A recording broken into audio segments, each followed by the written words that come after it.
Hello, everyone. Welcome to BizChicks TV. This is the place where you can find tips and tools to help you do business better. We're here to help you run a profitable business that's fun to run and to take the hassle out of your hustle.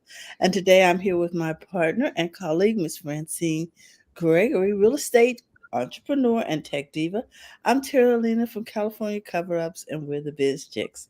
We just want to welcome you to the show today because today is the day that we talk tech in easy to understand terms. So we just want you to sit back, relax, and enjoy the conversation. We're going to get this started with this week in tech history. How are you today, Fran? I am doing well. Welcome, everybody. Those watching live and on the replay, thank you for tuning in today. We always do tech history, but because it's Black History Month, we're going to talk about some Blacks in tech history. And so we're Mhm. continuing on. I have four people we're going to talk about today. No, it's five. Okay. We begin with John W. Thompson. He has had an impressive career in tech. He began as a salesperson at IBM, climbed up the corporate ladder, and became the general manager for IBM Americas. He has also served as CEO of Virtual Instruments, CEO of Symantec, and today he serves as the chairman of Microsoft. And this has Mm. been since 2014. He has also made significant contributions to investing in the next generation of tech. Our next Mhm. person is Mark Regis Hanna. For he is best known for graphics in Jurassic Park, Aladdin, Beauty and the Beast, and more. And he was an electrical engineer and computer graphics designer in the 80s and 90s. And in 1992, he co founded Silicon Graphics Inc. and Mm. eventually became the company's principal scientist. His computer graphics technology has been used in motion picture films as well as commercials uh, and the intro for the Monday Night Football and by George Lucas's visual effects studio, Industrial Light and Magic. Mm. Okay, next on our list is Dr. Dean, Dr. Mark Dean. He is an influential Black tech leader and prominent figure in computer science. Early on, he had an interest and gift in technology, building his own computer, radio, and amplifier when he was in high school. He began working at IBM in 1980, where he was an essential leader in developing the personal computer. He began working, he held three of IBM's original nine patents for the Whoa. PC. Mhm. Okay. And beyond that, he has a total of 20 patents. Throughout his career, he has made significant contribution to IBM's research and development. More recently, he led the team that produced the 1 gigahertz chip. He is the first African American to become an IBM Fellow, which represents the highest level of technical excellence. Mhm. And one of his quotes says, a lot of kids growing up, his one quote of his, a lot of kids growing up today aren't told that you can be whatever you want to be. There may be obstacles, but there are no limits. Mm. Wow. Yes. And he's a co I creator of like the that. IBM personal computer. Our next person is John Henry Thompson, and he has used his background in computer science and visual arts to help bridge the early gap between technology and art. He is the inventor of Lingo, a scripting language that renders visuals in computer programs. Many of the programs that use graphics, animation, sound, and video for interactive simulation still use Lingo to this day. It has been used to create the programs that are now used in video games, web design, animation, and graphics. And our the last person I'm going to showcase for today, I do have a video of her, just so we can see her. Her name is Lisa Gelopter. Lisa Gelopter. She is a computer scientist known for pioneering the internet technologies, including Shockwave, which was the genesis of animation on the web. She also contributed to the emergence of online video and worked in the senior management team for the launch of Hulu. Mm. Yeah, from tech to policy, she's her experience has a huge range and includes working at the White House in the US Digital Service, serving as the Chief Digital Service Officer for the Department of Education. She is the CEO and founder of Tequitable, and that is TEQUITABLE, a Hmm. platform that helps companies create a safe, inclusive, and equitable workspace. And they did an interview with her on YouTube, and I can put that link in the chat. But that's the real tech diva right there. Okay. And then I have some tech making history. Hey, Dr. Tachi. Um, Lisa Jalopter, she talks a lot about in her interview, in her YouTube interview, about tech and media, where tech and media Meet. intersect.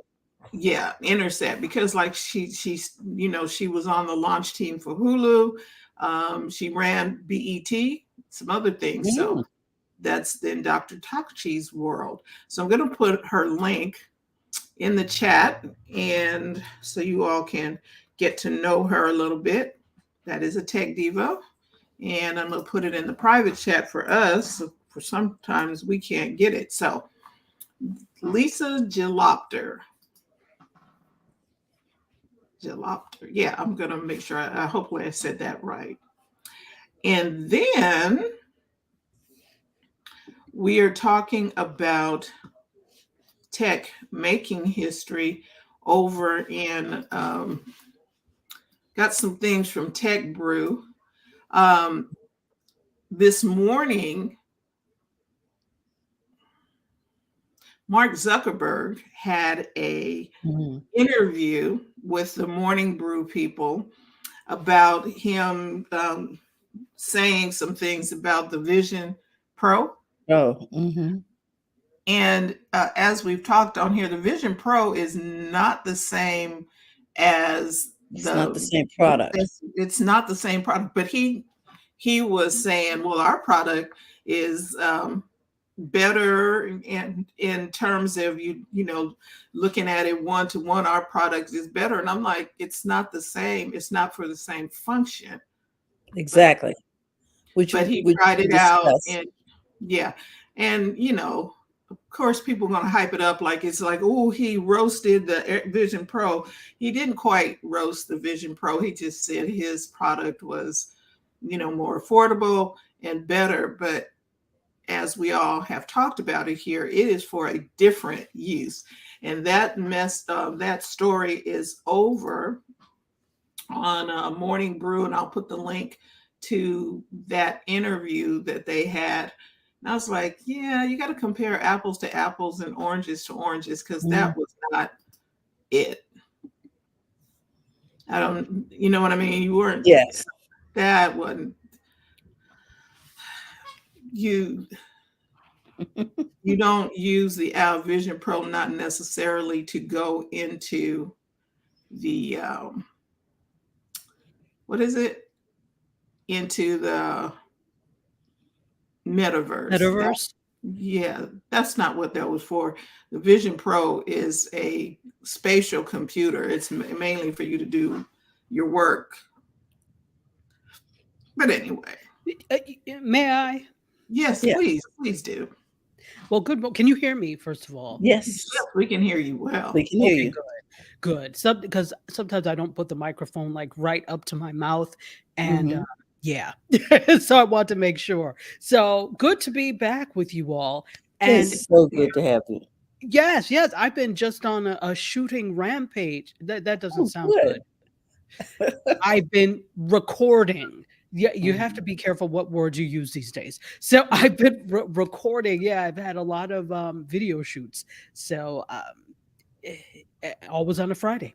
So this whole thing is very interesting to me, and the Vision Pro, and I understand that the primary purpose of the Vision Pro is it's basically a computer, a computerless computer, or it's an Mhm. interface for you to do computing, and I get that. But I think because of the way it presents itself like 3D headgear, and I think we all use the mantra, if it walks and talks like a duck or quacks like a duck, it's a duck. And so I think Mhm. that's what we think, and it doesn't matter how many times we're told that's not what it is. To us, that's what it's supposed to be. Mm. So, and then so you see this, and you again, it's the comparing apples to apples, but the average person, because you're used to Yes. a a headset that may be at the most $500, and for you that's expensive. Now you're seeing this $1,300 thing that doesn't even really do what the other ones do. It does more, but in terms of, it's not meant to go into the metaverse necessarily. So Right. I think, I don't know how you overcome that.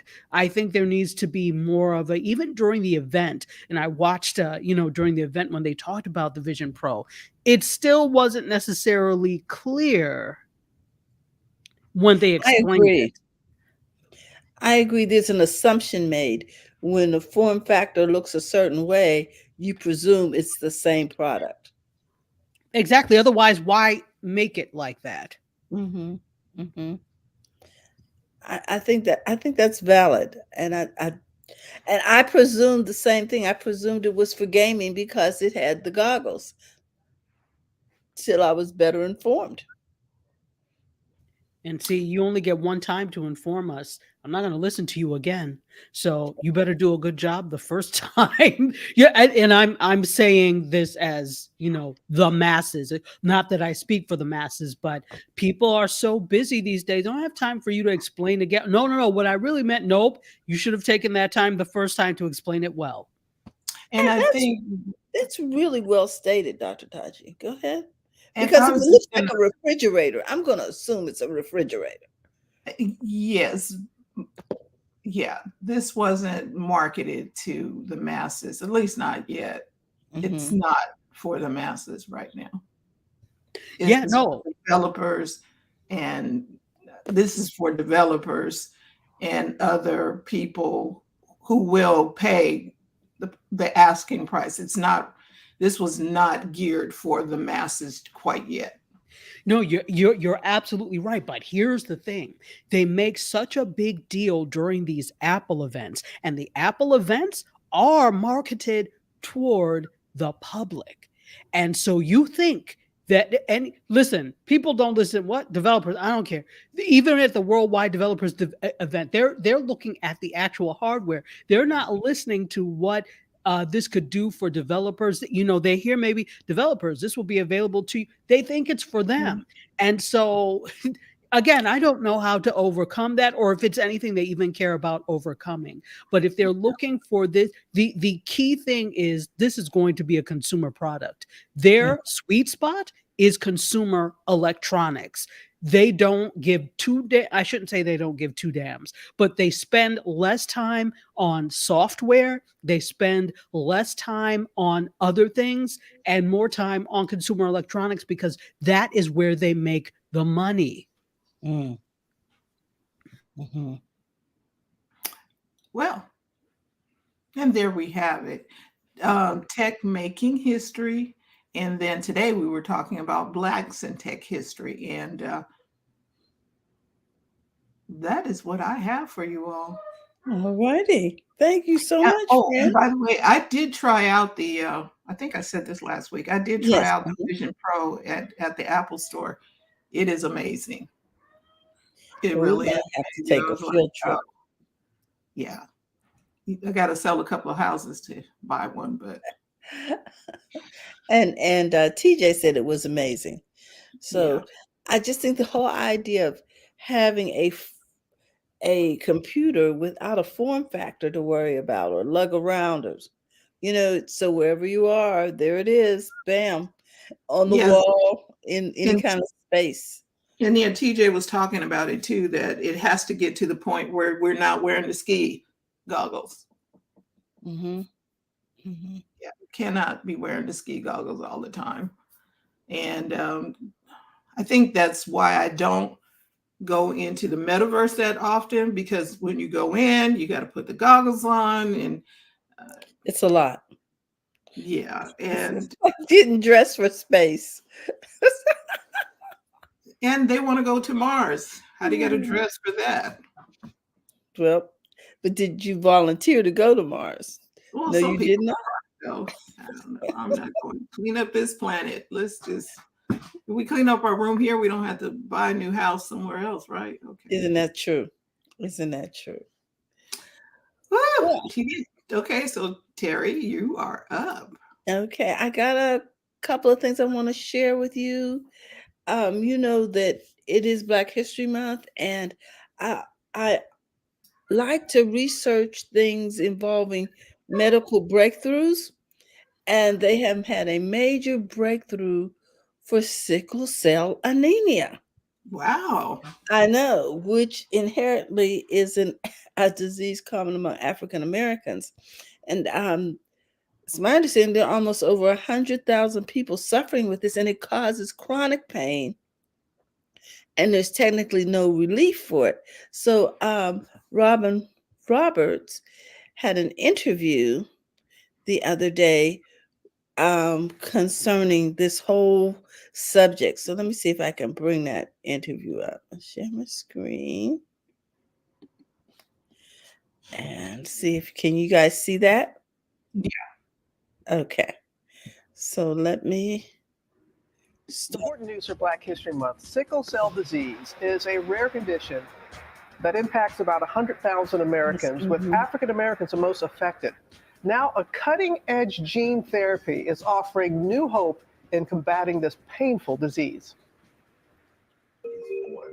This father of three, Jimmy Olahair, who suffered debilitating pain from sickle cell disease his entire life, now lives pain-free. Any sickle cell related issues? Any pains, aches? No, none of that. I felt like I was living in a nightmare. Had just constant lingering pain where even pain medication wouldn't touch the pain. Determined to be a healthy dad, the 38-year-old undergoing groundbreaking gene therapy, recently approved by the FDA. Today I'm feeling great, fantastic, probably beyond my wildest dream. The inherited condition turns what should be healthy round red blood cells into a C shape, limiting hemoglobin in the body, which blocks oxygen and clogs blood flow. There's tremendous suffering, largely from pain and chronic organ damage. And so something like gene therapy really holds the promise of reducing or eliminating pain and potentially improving survival.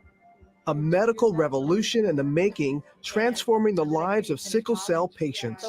Those cells are removed from the patient's body. They are modified in the laboratory. Now, with cutting-edge technology called CRISPR, dubbed genetic scissors, we bring the cells up here to the stem cell lab, we process them, and then we put them in these liquid nitrogen freezers, creating the potential to cure other genetic diseases. And then these genetically modified stem cells are returned to the patient. It was probably a week and change. I started noticing that lingering pain just disappeared. About 1 in every 365 African American babies born in the U.S. has sickle cell disease. Aware of the stigma, Jimmy found the life-saving clinical trial on his own. So the article was actually about a patient named Victoria Gray, first patient to get her genes edited to alleviate her sickle cell. People say I'm brave. Victoria was brave. She was the first. Little does Jimmy know. It's good to meet you. It's good to meet you too. Oh my God. Victoria, who in 2019 became the first to volunteer for the then experimental CRISPR gene therapy, Thank you for sharing your story. Here in person to meet him for the first time. You don't understand how your story has completely changed my life. Seeing how excited you were to be the parent you've always wanted to be. Yes. I was in the same stage of becoming a father. I chose to do the gene therapy treatment for my kids. I wanted to fight to live for them. No matter if that meant being the first to try something new. I had no more time to wait on someone else to be brave. It was my time to be brave for my children. Wow. Both traveling out of state to Sarah Cannon Research Institute in Nashville for treatment. Despite the long-term unknowns and accessibility concerns, a new hope in treating an often overlooked condition. It's amazing to have been brave enough to open this door. And me personally had the feeling that no one would come for me who would want to invest in a disease for people who have been overlooked throughout history. My life has been completely transformed. Now I wake up, I get the kids ready for school. It is complete night and day. It is a completely different life. We're so happy we could arrange for them to meet like that. And gene therapy, it could be a game changer for sickle cell disease. There are many long-term complications, including stroke, severe impairment of your organs. Sickle cell can take about 2 decades off a person's life. That's why making treatments like CRISPR available to sickle cell patients, as well as for others with genetic conditions, is so important. Patients who live overseas, including in Africa, which is most affected, hope that it will be approved all across the world. How available is it here in the U.S.? That's such a good question, and that's one that people want to know. It's very challenging right now, but according to the Health and Human Services Department, many sickle cell patients already have difficulty accessing effective health care. You know, some insurance providers have already opted to cover. It's a multi-million-dollar treatment, and the Biden administration has created new ways for people to access with Medicaid and designed to lower medication costs and improve access. The program is set to begin, that program in particular, in January 2025. States then will decide to join the program at that time. Well, we hope they do it. But it can be such a game changer. I know you all are involved too with things like that, with medical things, and you just want something that you think can make an impact. And it's not just with sickle cell, which is important, but it also can help other gene therapies. It could be revolutionary. It could be. So I wanted to share that because I have known several people, and a friend's son passed away very early in his 20s from sickle cell, and his sister still suffers with it. So I find it really encouraging to know that this is going to be available. Yeah, I've heard a lot about CRISPR technology, the gene editing technology, and it's going to do a lot for a lot of illnesses that we have. And that is encouraging news. So these are the things that they're working on. Technology, AI is helping with it. So yes. Speaking of AI, TJ, I don't want to get over into your area because I do have the story about Sora. Did you plan to talk about it? No, you can talk about it. It's not available yet, but go ahead and talk about it. Yeah. Okay. So I have a little video here. Let's see here. That's going to tell us a little bit about Sora, which is the new AI product. And it's a short video, so let's see. It's to show you that the prompt for this that created this through Sora was a stylish woman walks down a Tokyo street filled with warm and glowing neon animated city signage. She wears a black leather jacket, a long red dress, and it goes on to describe. And then AI generated this particular video, which I thought was interesting. And let's see if we can see another one. This one was generated with the prompt. Several giant woolly mammoths approach, treading through a snowy meadow. Their long woolly fur lightly blows, so it tells you what kind of animation you describe it. as they walk, snow-covered trees and tundra, etc. And it goes on to explain. And this is what AI came up with. And one more. I'll just skip over here to a movie trailer featuring the adventures of a 30-year-old spaceman wearing a red wool knitted motorcycle helmet, blue skies, salt desert, cinematic style, shot in 35 millimeter. And as you give these prompts, Sora is creating these animations. I think there's several, but I'm going to stop with this one. It says the drone view of waves crashing against the rugged cliffs along Big Sur. At the beach, the crashing blue waves create blue-tipped waves. While so the more you describe, the more vivid the picture is. But all created by Sora, which is a AI product. Is it SORA? SORA. Yeah. It's not available right now. It sounds like that's going to make video production a lot easier. A lot easier. For like B-roll stuff, not necessarily when you need the on-air talent type stuff, but when you need B-roll. Okay, but remember, did Carolina have the thing with the what was it, the news channel, the journalist, the newscaster? Yeah, channel one. I got this one. Let's see here. And remember how fake it looked, and I brought up then that it's going to be where we're not going to be able to tell. Right. Yes. Get close to that. I think go ahead. I have one more video where the newscaster was explaining it a lot better than I can. Hold on. No, yeah, but the newscast, the one where you gave that story to us a few weeks ago about the newscasters, it was like, wow. Channel One was, I'm like, woo, interesting.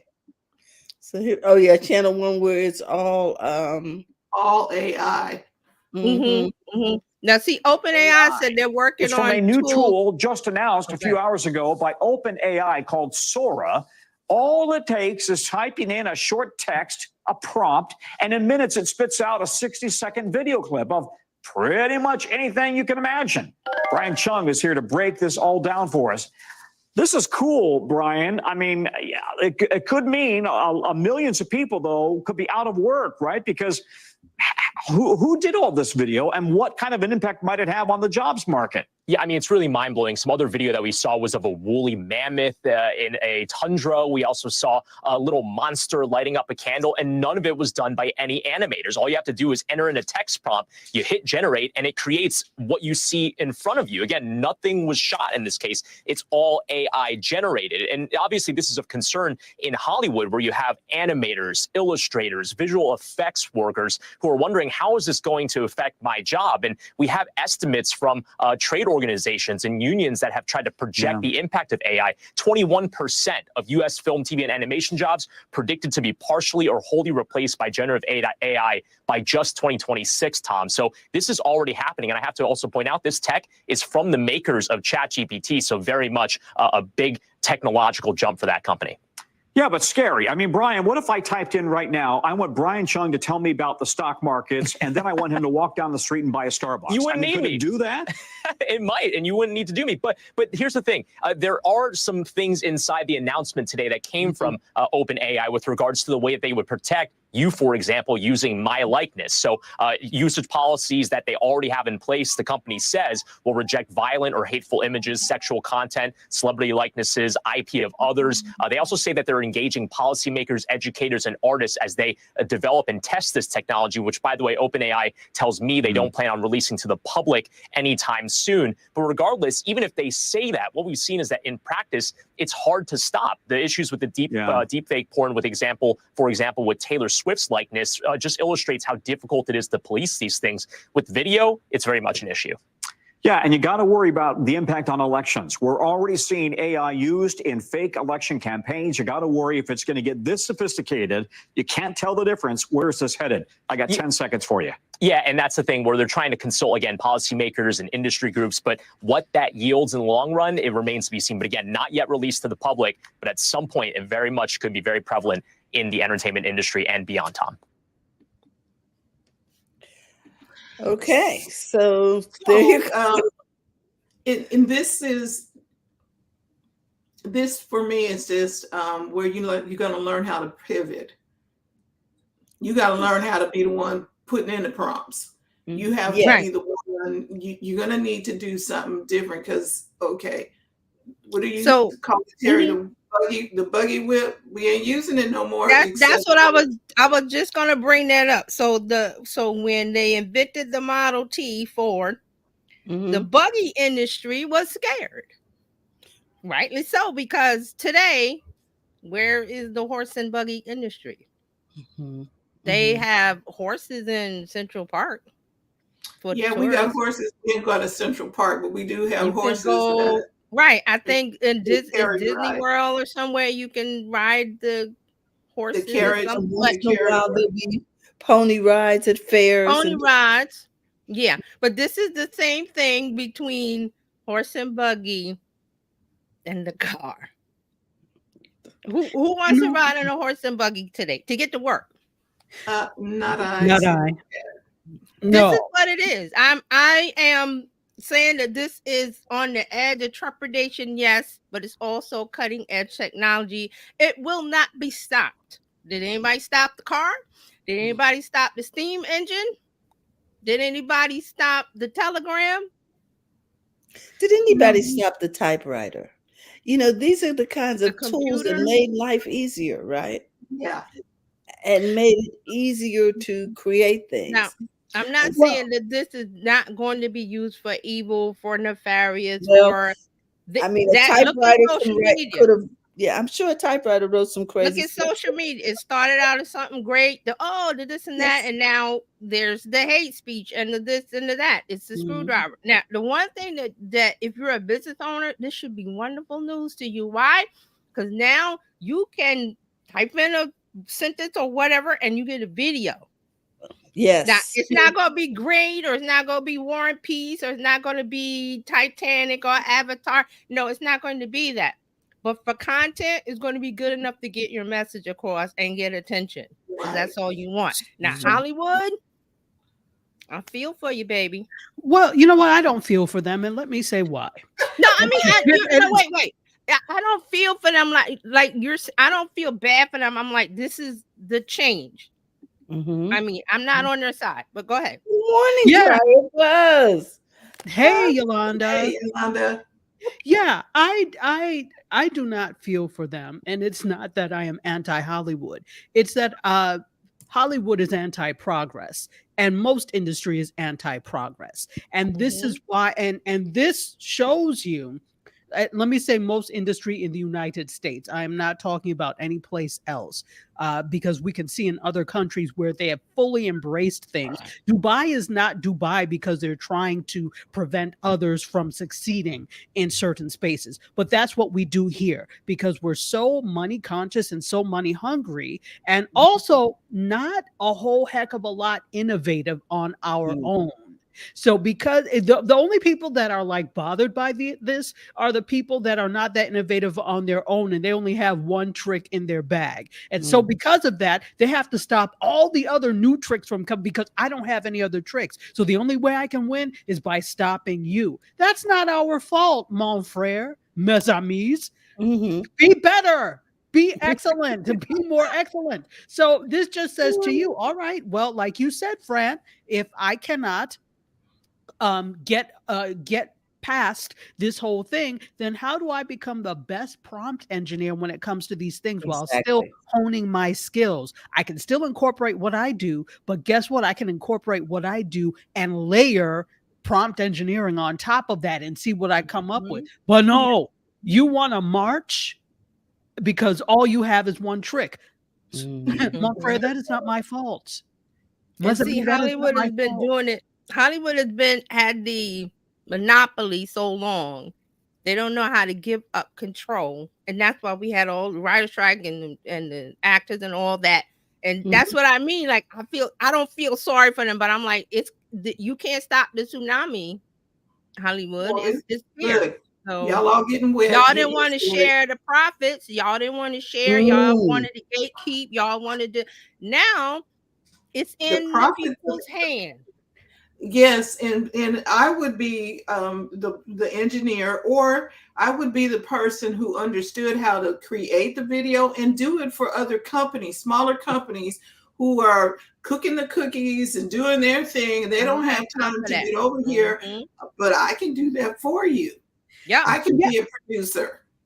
And I'm excited because this also means the proliferation of more exciting stories that are going to be able to get out there. So if you are a writer that has great stories and the industry has been ignoring you because they only work with people they know. I'm sorry to tell you this. If you're trying to pitch and you think it's going to get bought, I hate to tell you, probably not. It's a slim chance if they don't know you. So now you actually have the power to produce all of these things, and you have a bomb script.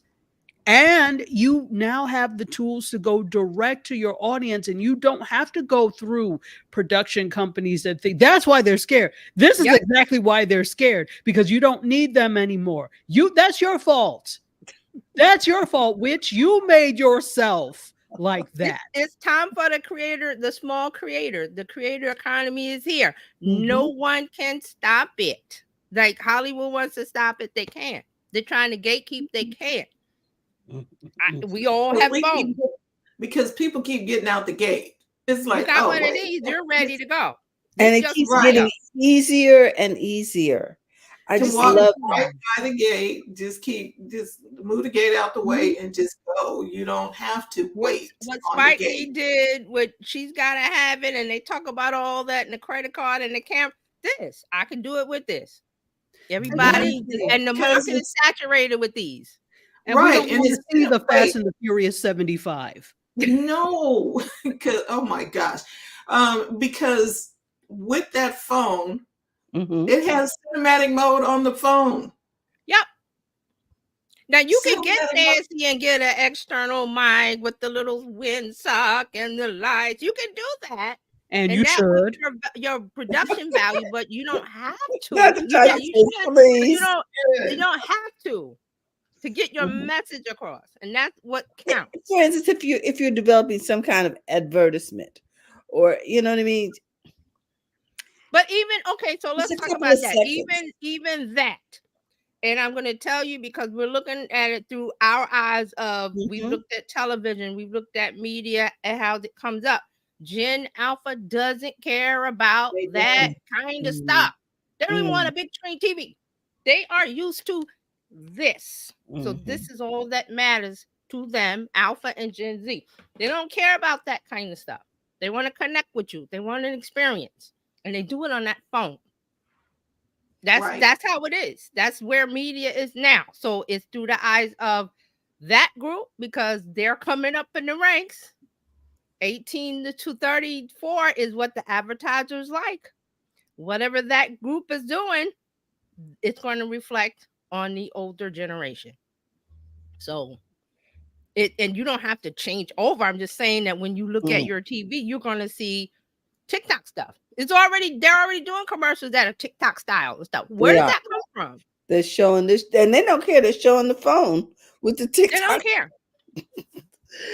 TikTok segment on it. Yes. So that's what I have today, guys. And I'm relinquishing the seat. I'm passing the I think TJ's up unless we need to. Dr. Tachi, you good? Are you good at TJ and Dr. Tachi? We don't need to make a switch. I think we're good. Okay. Let me know. I think you're good, TJ. You are up. Oh, okay. All right. So that's very exciting. And just because we're talking about Sora, which I wasn't going to bring up because it's not available, but let's talk about it. It's not available to the public. Not yet. Not yet. It will be. Now, You talked about something else last week. What did I say? Was it effects? Was it what? Google effects. The effects. Image Oh, effects. I have to look at. I don't have my notes with me from last week. Well, Was it you something talked about? to us about image effects from Google that they had put it out. It's a part of Gemini. I think it's a part of Gemini. Okay, yeah. Right. But I use the image effects and I created a beach scene. I was like, oh, this really looks good. It wasn't You video. have it? You have it to pull up? Let me While find you're that. doing that, I'll go ahead and talk about the Sora. So Okay. I was like, what?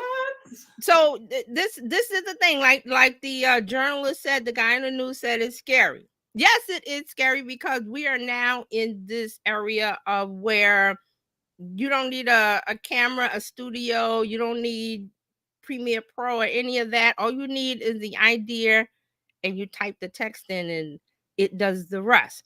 Now, this is the thing that they're doing because they're not releasing it right away. I think OpenAI wanted to, but they're not, because remember, they're in partnership with the government behind the scenes. They're trying to pull the reins on all of this AI stuff. So OpenAI said, yeah, we're going to release this story and show you some examples to prepare the road for you, because this is coming. It's coming soon. They're not saying what date. And I'm like, why aren't they saying the date? But they're putting this out to say, listen, it's going to look so real to you that we've got to build in metadata and things in the back to have a way to say that this is not real. So that's being built in the background. Meta has done it with their image generator that they released. It has a watermark, physical watermark, but it also has code in the background. So this is the thing. And then we talked about last week that if someone takes a screenshot, that kind of all bets are off, but they'll figure out a fix for that also. Right. Because I think with Instagram, there's something with Instagram, when you take a screenshot of something, it notifies the person, something like that. So I'm not worried about that they're going to fix that part. So what reassures me about this is that there are things being built in the back, and this all has to do with blockchain and that technology.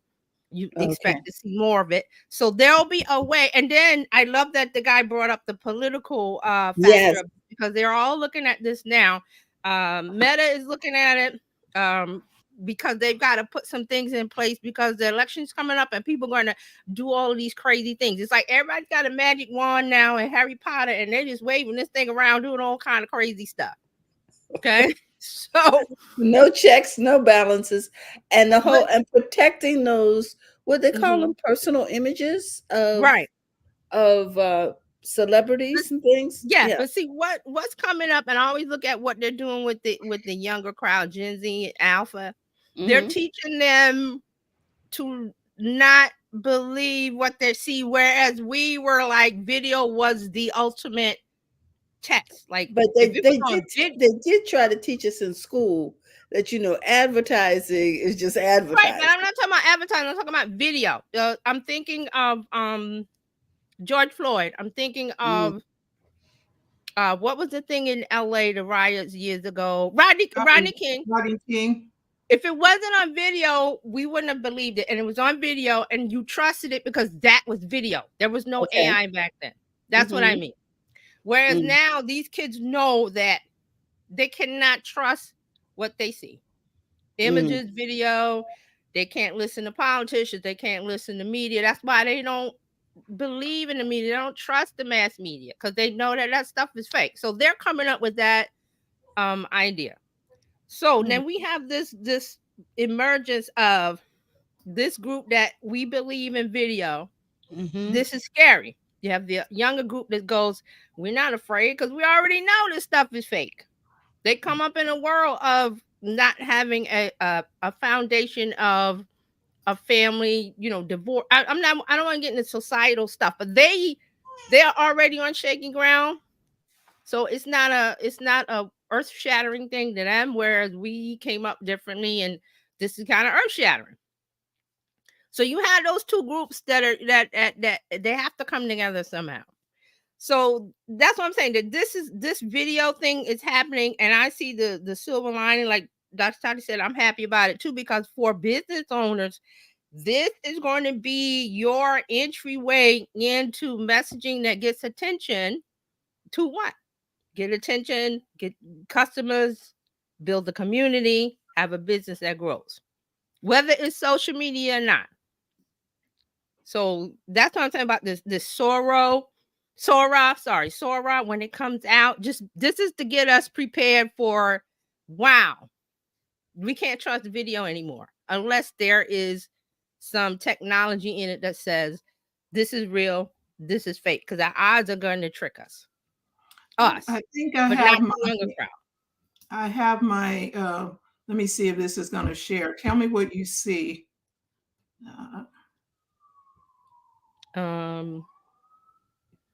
Okay. Yeah, it's doing weird stuff. Chrome has permission. What are you talking about? Okay. I'm just going to try and show you. I'm using a new browser. Oh yeah, what was the name of it? I forgot. I was meant to use it. ARC. ARC. Okay. Yeah. It's a browser that searches for you. I was like, oh, pretty good. Anywho, I do have, I don't know, you guys can't see what I'm trying to share yet, but I did some, I don't know why this is, I might need to jump over to Chrome to do what I need to do. Oh, you're not on Chrome? No, I'm in Arc. Oh, Arc. Okay. Okay, let's see if it's going to let me share. Oh, it has it. Okay, so this is what I created. This is the image effect that, can you see that now, or is it still? No, I don't. You're not sharing a tab? Not sharing a tab? Come on. No. I have to click share. Now, they're telling me Chrome has an issue with stuff.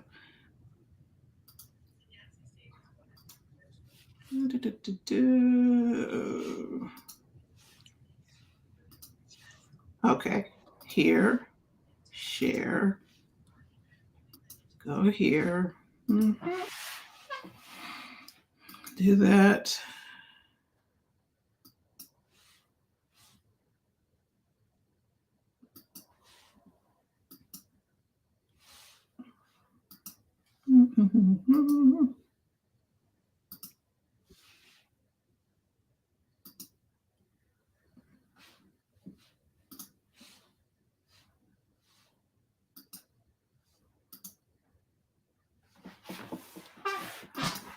Chrome is really funny today. Chrome is being a real... It won't show up? I see it, and I can actually click on it. But through Stream, when you go through StreamYard, it's not showing up? I had to reopen the window history because it was doing weird stuff. Chrome is just being weird. And now they took away my little thing. Yeah, I think there was some update. I think Chrome has some big update. Let me see. Yeah. How nice. Yeah, that's some big update. Yeah, and this effects thing really does work well. It just doesn't save it for you, because I think we're still in the kitchen test lab, something. Yeah, the Google Labs. Okay, so let's try. I reopened it, did what I'm supposed to do. See, we're in the sandbox right now, and I need this thing to act right. Let's try that. Yeah, Chrome is not being nice. Oh. It is not playing nice right now. Oh. Let me see if I can open it in another window. Yeah, Chrome is just being funny. Do that. And continue, TJ. I'll be right back.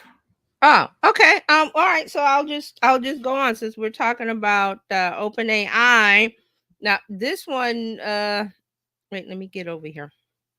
This story, the person that wrote it, I was like, you rambling. So the title is Chat GPT will now remember and forget things you tell it to. And I'm like, that's not a good writer, but well, the person. But what it is a test. OpenAI has a test. They're rolling out a new memory control for a small portion of Chat GPT users. And the control lets you tell Chat GPT explicitly to remember something or not remember something. So here it is from OpenAI, from their words. ChatGPT can now carry what it learns between chats, allowing it to provide more relevant responses. As you chat with ChatGPT, you can ask it to remember something specific or let it pick up details itself. ChatGPT's memory will get better the more you use it, and you'll start to notice the improvements over time. So it's like I think it has to do with a lot of people putting personal information in the ChatGPT and they tell you not to. So I think this is a setting that if you put something in personal, like your name, address, or some personal information, which I'm like, why would you do that? But people are doing it. You can have ChatGPT erase that from its memory because it keeps everything in the memory. Remember, this is beta. So whenever you ask it something, it's giving you the answer, but it's also storing it in the background for its own learning purposes. So if you ask it a lot of personal, or you put personal information or data and stuff in, they put something in, well, it will erase the memory. Now, I'm not sure how this works because this story was just like really crazy. I'm like, whoever wrote this? Oh, yeah. So something called temporary chat conversions. So here's another quote. Chat GPT memories evolve with your interactions and aren't linked to specific conversation.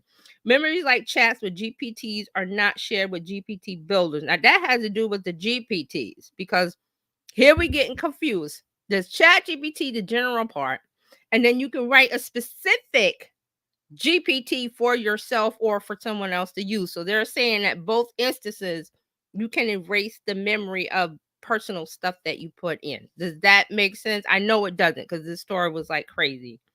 But what it is that you can erase stuff if you want to. Because there's a memory feature for Chat GPT and the GPTs. Now, I know that's confusing. Any questions about that? Nope. Okay. So we'll move on.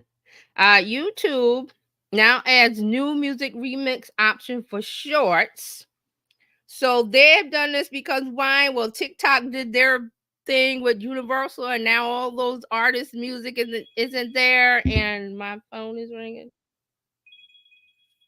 Hold on, guys. I gotta take a phone call. Okay, and I think I have my image effects back. Can you hear me all right?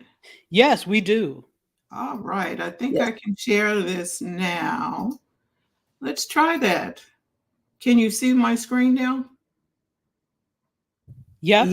Yes, we can.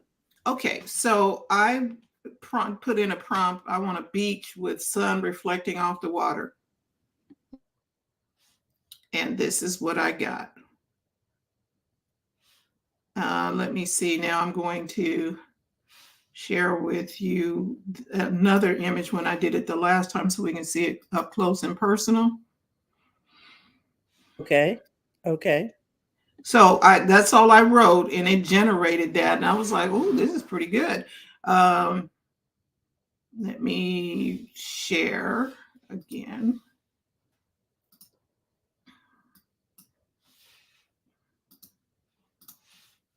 This is one that I created last week with the same prompt. That's gorgeous. I think you did show it to us last week, but it is really pretty. So the whole thing is that the image AI, if Sorrow can do a video and the beach was in the water was moving, what does that do for me trying to put together a small commercial or anything else? And then with Sora, I was like, oh, wait a minute. I was really impressed with the images. And I'm impressed by this. They had a couple of other ones, one with a Mhm. little stone and a thing, but I'm like, wow. So I this did is, not- Go ahead. I'm sorry, this is created by Sora? No, this is Yeah. created by Image Effects by Okay. Google. Oh, yeah. Part this of is part of really nice. Gemini. I think it's going to be part of Gemini. Right now it's Image Effect and it's in the test lab Oh, okay. with Google. Wow. And I was like, oh, this Morning, looks, Carlos. What do you think of that? Mhm. and I was like, I would want to be there. And it wasn't hard prompts. It was a very easy prompt. Mhm. Beach with the sun reflecting off the water. That is all I put. I'm interested to see how they use this for interactive experiences. Remember I told you about the interactive experience, really the 3D, not 3D, but 360 experience about 7 years ago at NAB, and we were in a large dome. Now you don't even really have to send somebody out to shoot 3D videos and images. You could really create them with the prompts, via Sora or any of these other things. So I'm interested to see whether or not that makes a difference in these interactive experiences. Right. So I think you introduced us to InVideo AI, and where you could get video footage for whatever you happen to be working on. Well, Sora just took that up a notch. You won't have to go find video of the thing that you're working on, whether it's iStock or who are the other ones, Storyblocks or something else. You won't have to use their stuff. You just talk.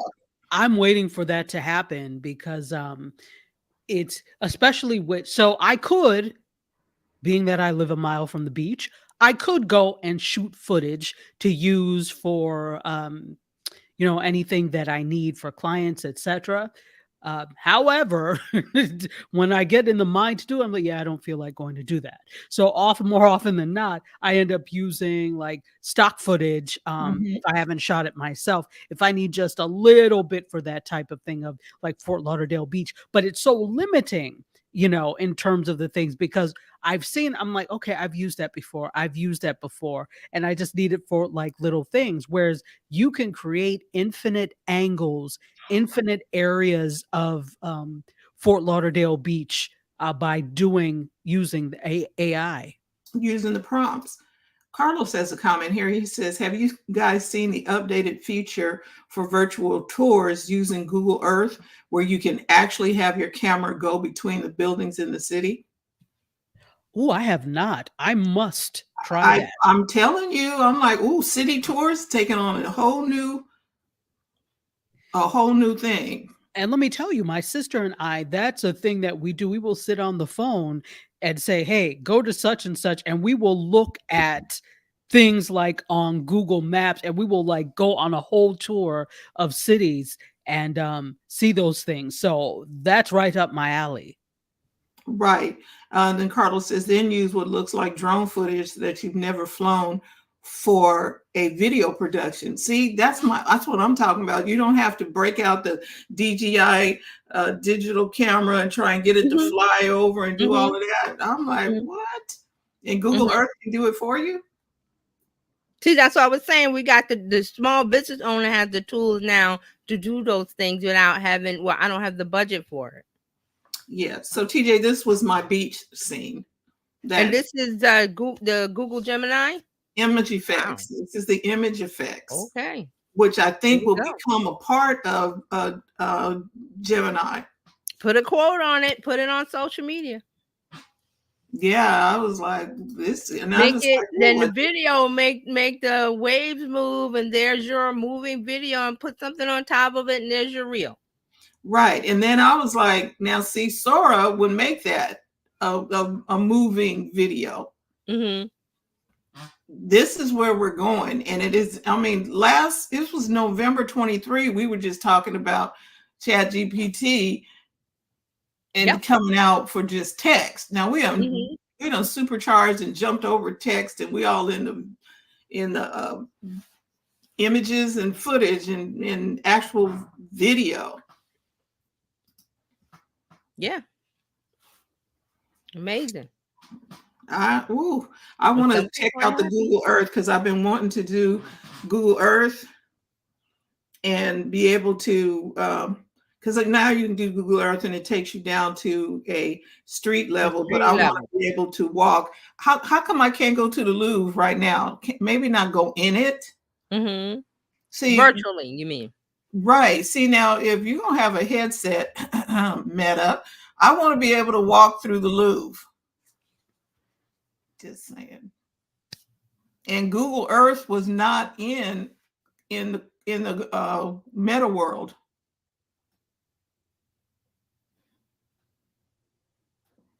And Carlos has a comment. He says, "Have you guys seen his more recent posts of his celebrity interviews on his podcast, where it has highlight clips that are all done using AI?"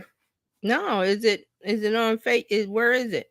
Okay, put the name of your podcast in there so we can go check it out. Yeah, where can I find it? Did you post it on Facebook? Okay, TJ, you Instagram? can. We took okay. Where was I? A long way around to the ranch, but we're back. Okay, so all right. Well, so Carlos is gonna put the link in, so I don't have to search around for it. Thank you. We were talking about ChatGPT. Now we're moving on to YouTube. That YouTube adds a new music remix option for shorts. They have a range of new music remix options for shorts. They're trying to take advantage of what's going on with TikTok, and they're broken ties with Universal, and you can't use that music. And then last week I said that Taylor Swift fans were getting around that by making covers of her music and letting the Swifties use it on their videos. So they're working around it. But YouTube users can now tap the remix button on any music video clip in the app, which will take you to the Shorts Composer, where you can choose from 4 different options for creating your own rendition of an accompanying clip. The 4 remix options are sound. Take just the sound from the video and use it in your short. Collab, COLLAB, collab. Create a short right alongside the video, so you and your friends can do the choreography side by side with the artist. Green screen. Use the video as the background to your short, so you can film your real-time reaction to your very first listen and then cut. You can't get over a specific scene from a music video. Cut that 5-second clip and add it to your short so you can relive it as often as you like. So that is what YouTube is do. YouTube is like, okay, there's some things going on with TikTok, so let's take advantage of it. Here's some new tools, because the whole thing about TikTok and the short form videos is the editor that TikTok has that everybody loves.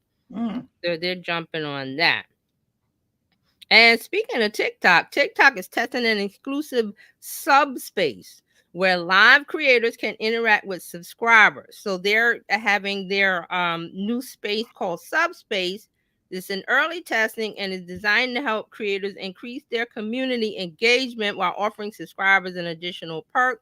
Creators can use the space to post threads with a topic and create polls to chat and interact with their subscribers. Also, although live creators can already interact with viewers through chat during live streams, this offering is a way for creators to converse directly with paying subscribers. So this could get people to sign up, viewers to sign up for a subscription in order to get exclusive access to your stream.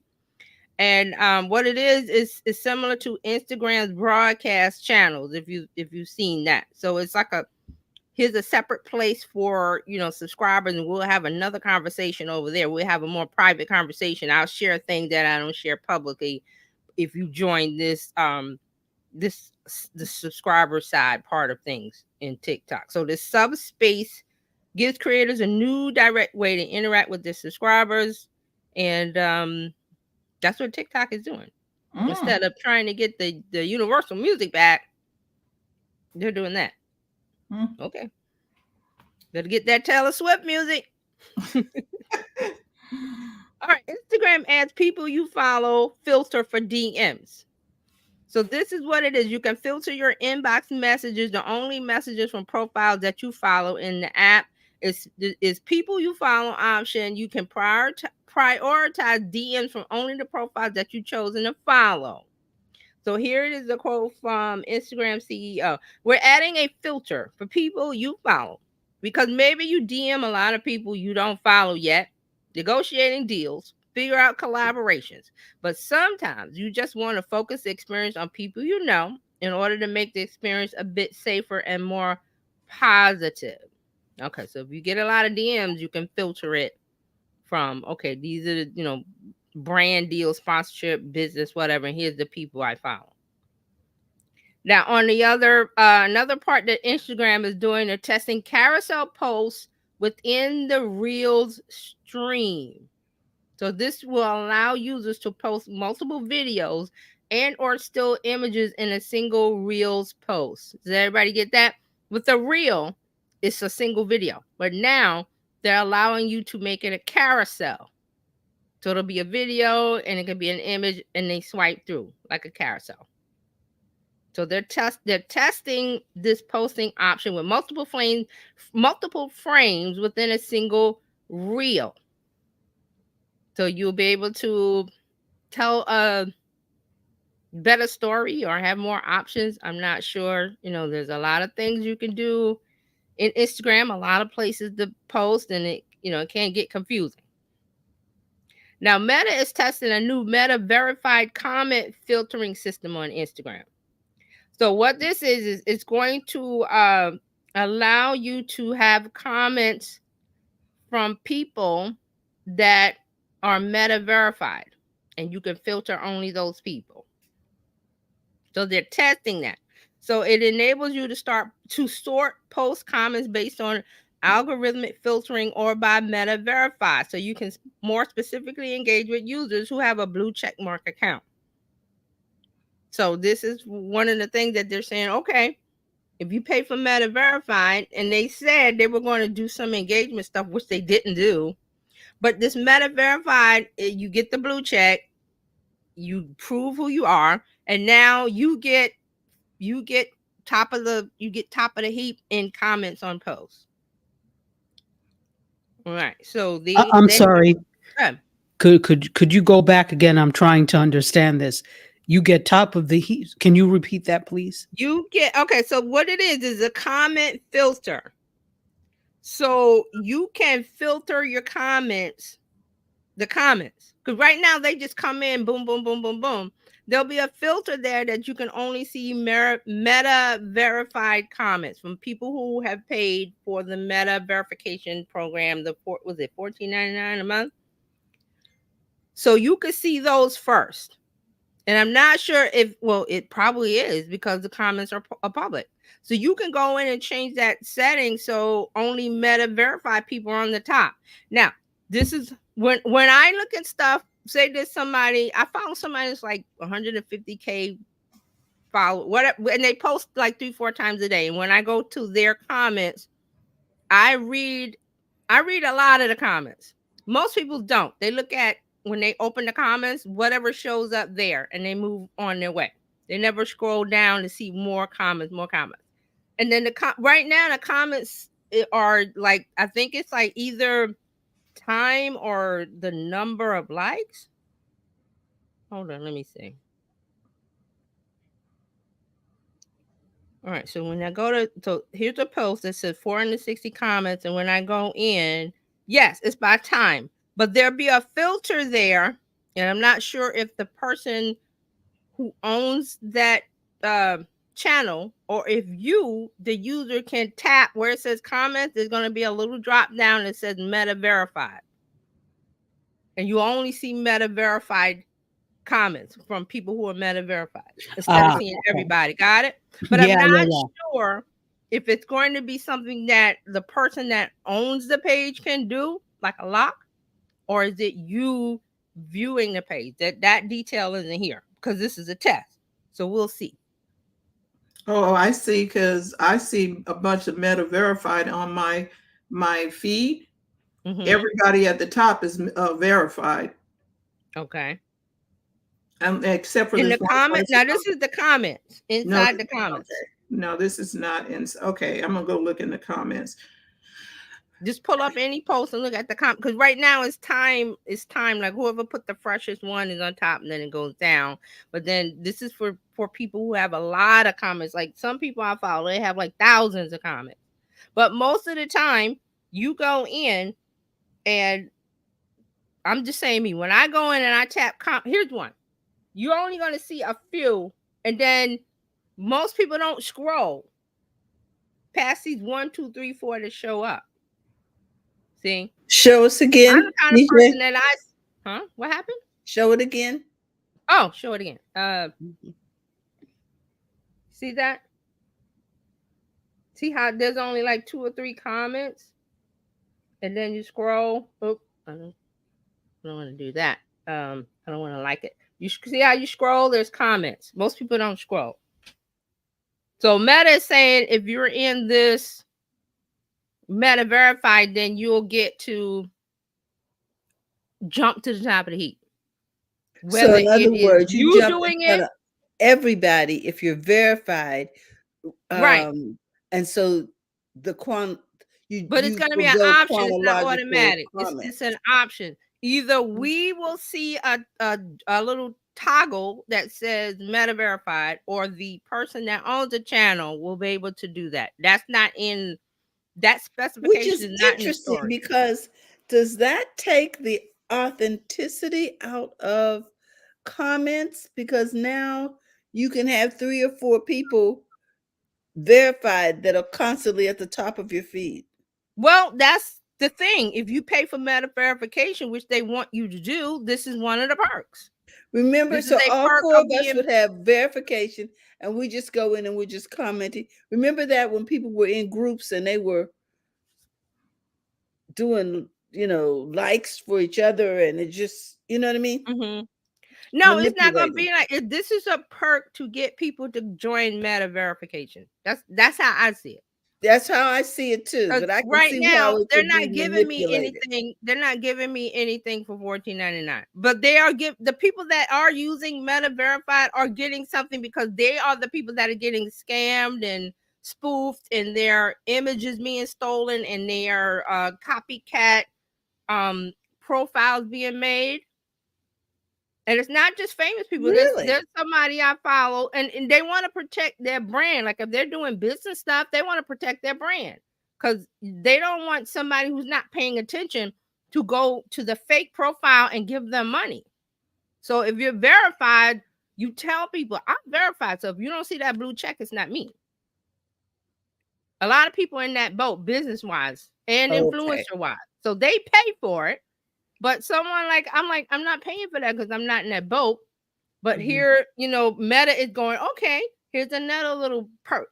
Maybe because you're verified, your comment gets to the top when somebody filters by Meta verified.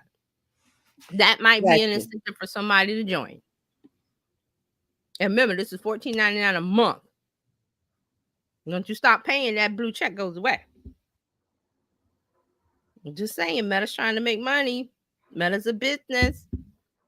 There's still this discussion. I'm on threads every day. There's discussion. There's a lady now who's talking. That people are angry with her because she's talking about Instagram and the things that you got to do. And they're constantly saying, I have 30,000 followers and Instagram should show my post to every person. And Instagram don't got that kind of time. It doesn't work that way. So there's this thing going back and forth about being seen on Instagram. And I'm like, guys, give it up. We talked about Pinterest.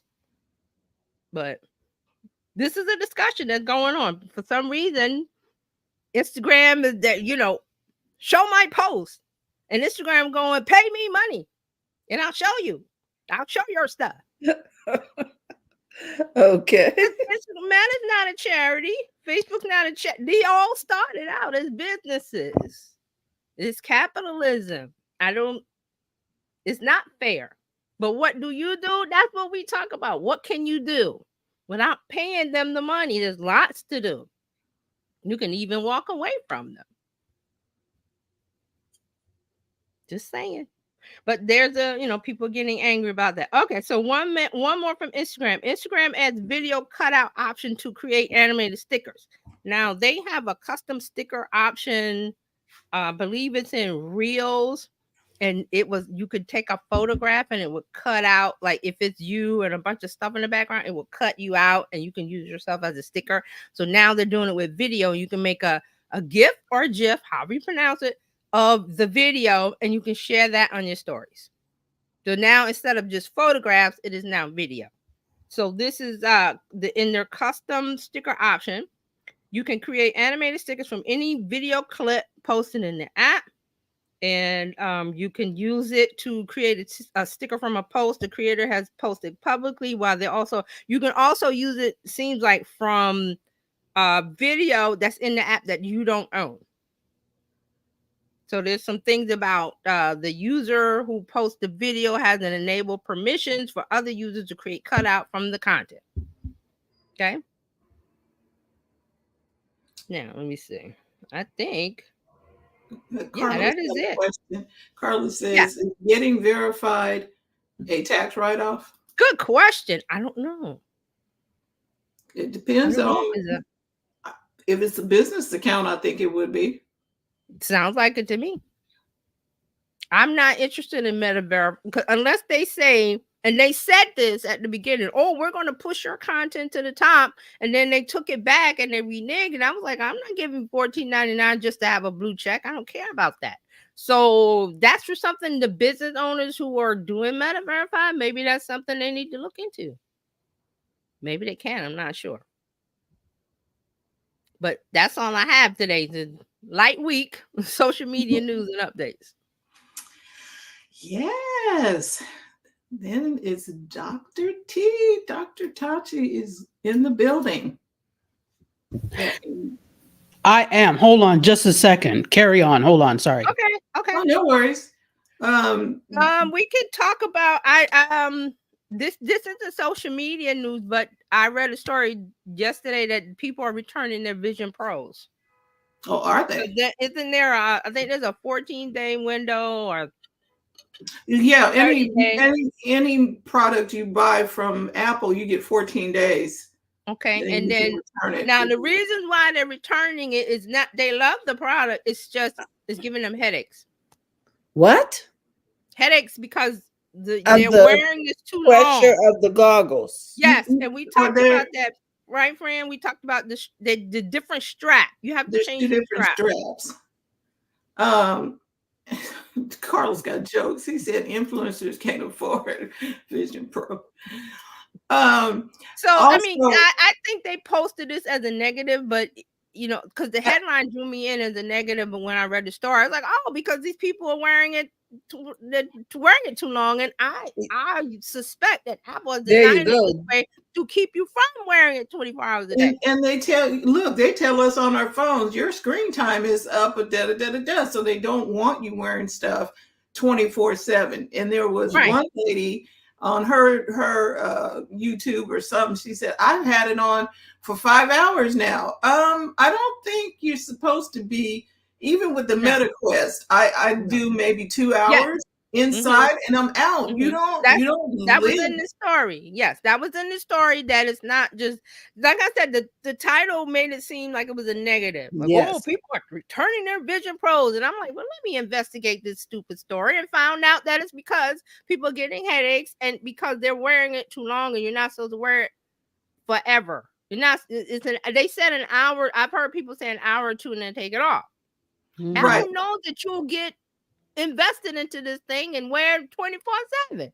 Right. So Apple was like, well, they said they didn't want to come out, remember? Right. They didn't want to come out. That's you being you. And then because people trying to hot swap the battery so they can stay in there longer, they got the battery life at a certain time point, and you cannot take the battery off and then put another one on to keep it going. They did that on purpose. Apple knows this when it designs a product. It knows all of these things. It knows that people will try to wear it longer than it's designed to wear. If the battery life is a certain thing on the Vision Pro, it was designed that way. If it's heavy after an hour, they designed it that way because they're like, we know you people are going to try to drive with this thing, sleep with this thing. The lady got in the swimming pool with the thing. And that's because they know what people are going to do. So they go, okay, how do we stop people from going? I bought a car for 50,000, but I don't want to be at 24/7. This is the thing. They know there's an addictive personality in humans. And people were they want to escape their world so bad that they would just get in there and try. You can only do so much in there. When they do that, what happens? Something bad happens and they try to sue Apple. Apple knows this. All the companies know this. And so the first thing they're going to ask you is, did you try and make the battery go longer than what it was supposed to? Well, I did because I want, okay, your suit is over. We didn't tell you. They actually had articles telling people not to drive with the Vision Pro you have to tell, like I said, the guy in the Tesla wearing the Vision Pro drive. Why do I have to tell that person, don't do that? Why? Well, common sense says you're driving. You must not have anything obscuring the driver. And so now you're going to try and get Apple sued and Tesla sued. We told you, Tesla told you, you have to be, and the government said it too. The dude in the government, BizChicks, I think he said, you need to be present as the driver in the car, paying attention. You cannot. That's the whole thing when you get your license. There's a whole discussion about that, about being alert and paying attention to signs and seeing. It's not to put something on. And then you have the young man that rode the subway, and I'm like, that's the most reckless thing I ever saw, wearing a Vision Pro. Don't do that, kid. You don't know don't do that. Even though the pass-through is really good, you still don't know who's coming up on you on the right or the left. Personal safety. Personal responsibility. I won't even wear my AirPods on my head. I will not when I ride. I will not, because I'm looking at what's coming. Now thank God we got the new trains that don't have the doors, so I can see something coming way down there and get off or move or whatever. But that's the thing that you have to have. Not saying that you're going to get something's going to happen to you, but you must be aware. And having a Vision Pro on the subway is not awareness. Carlos said, I tried to tell AI to go to the bathroom for me, still mopping up the mess. See, I'm back. And through all of this, I'm convinced that we are fools, even more than I was before. They try to hack stuff the moment it comes on the market. I'm like, please, people. And the companies, the smart ones know it. They know these people are gonna act a fool, as my mom would say, act a fool.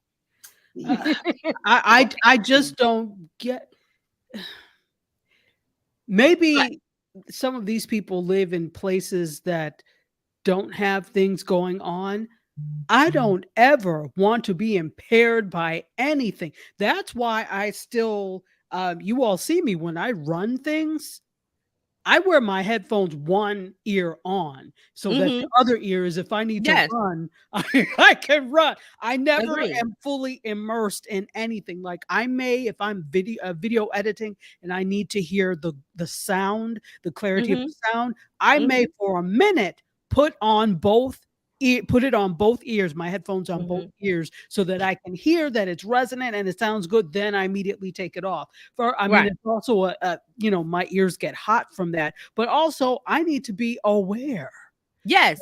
And that's what I was saying about the young man on the subway. And I saw that picture and I was like, that is the most reckless thing ever. You can't see. Be personally aware.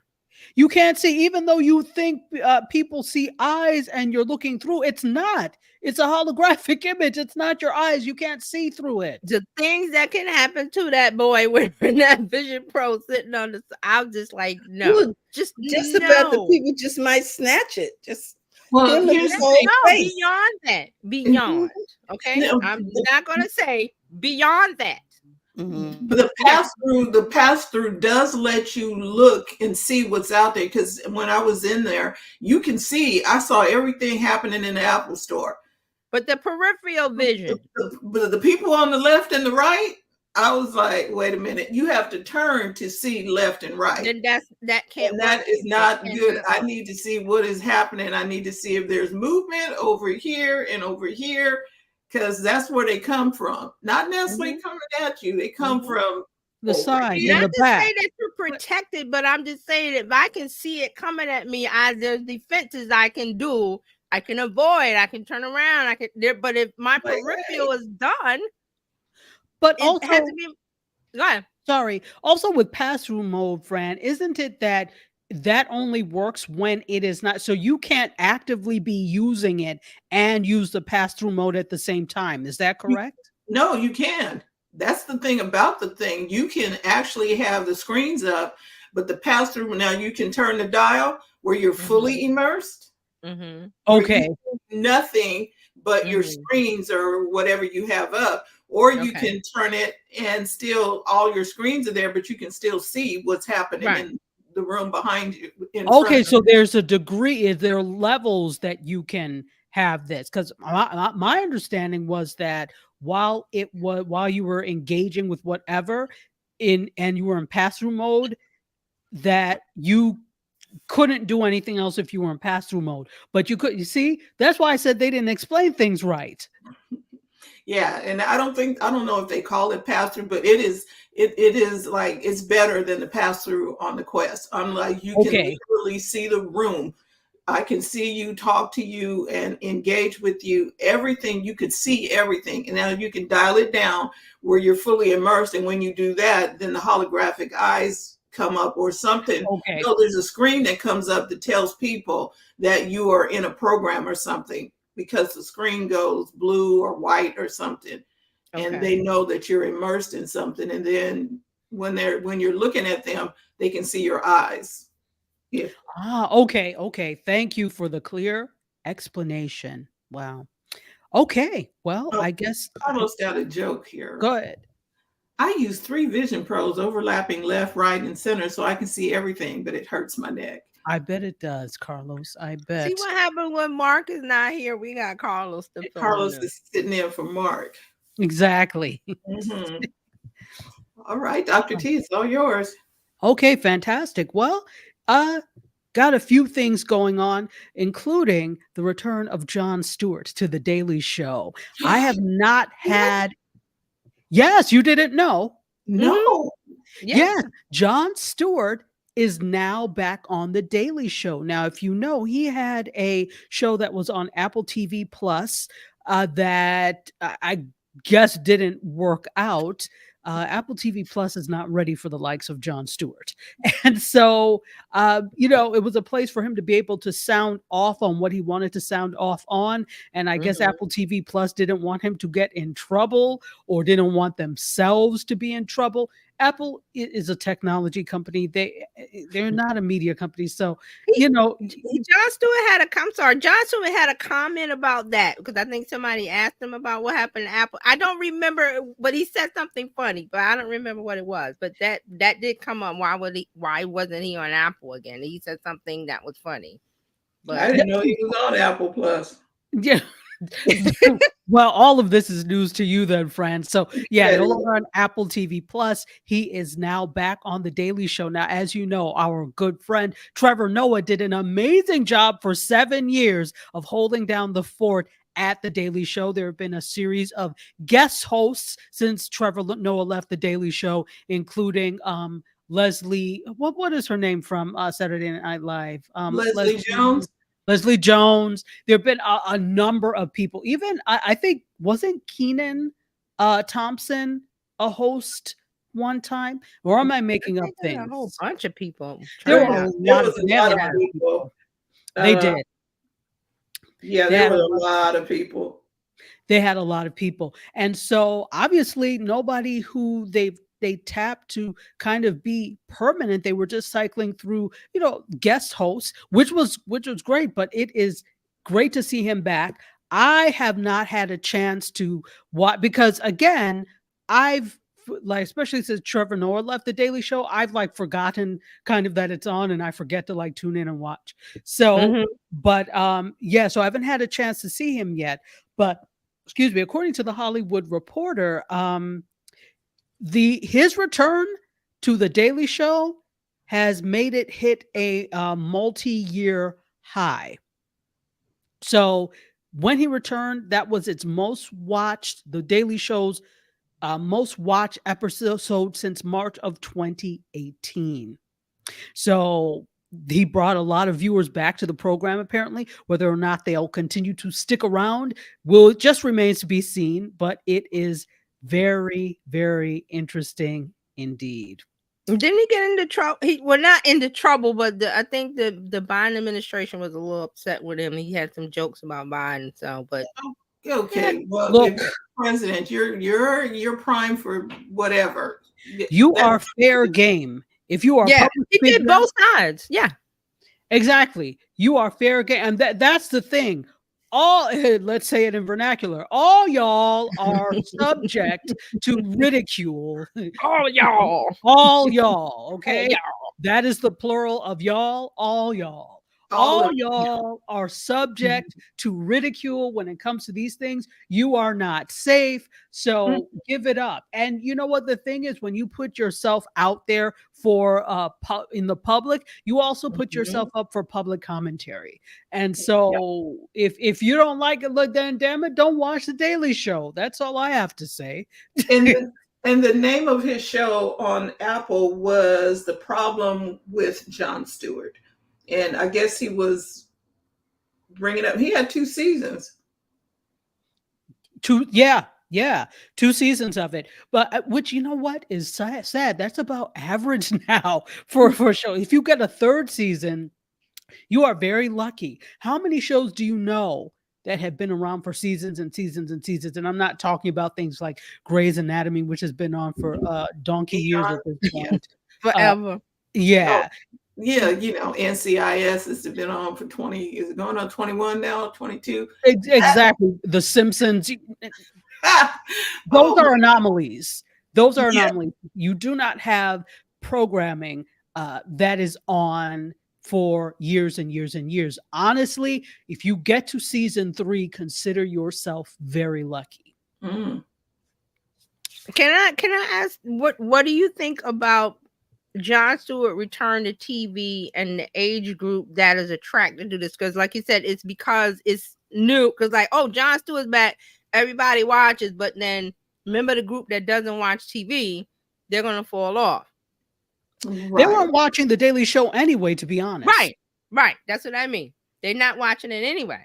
No. So what's going to have to happen because to me, again, and let me pull into my knowledge bag of knowledge that I have, in my opinion, and in my research and estimation, it doesn't feel that traditional linear television programs, are interested in reaching new audiences.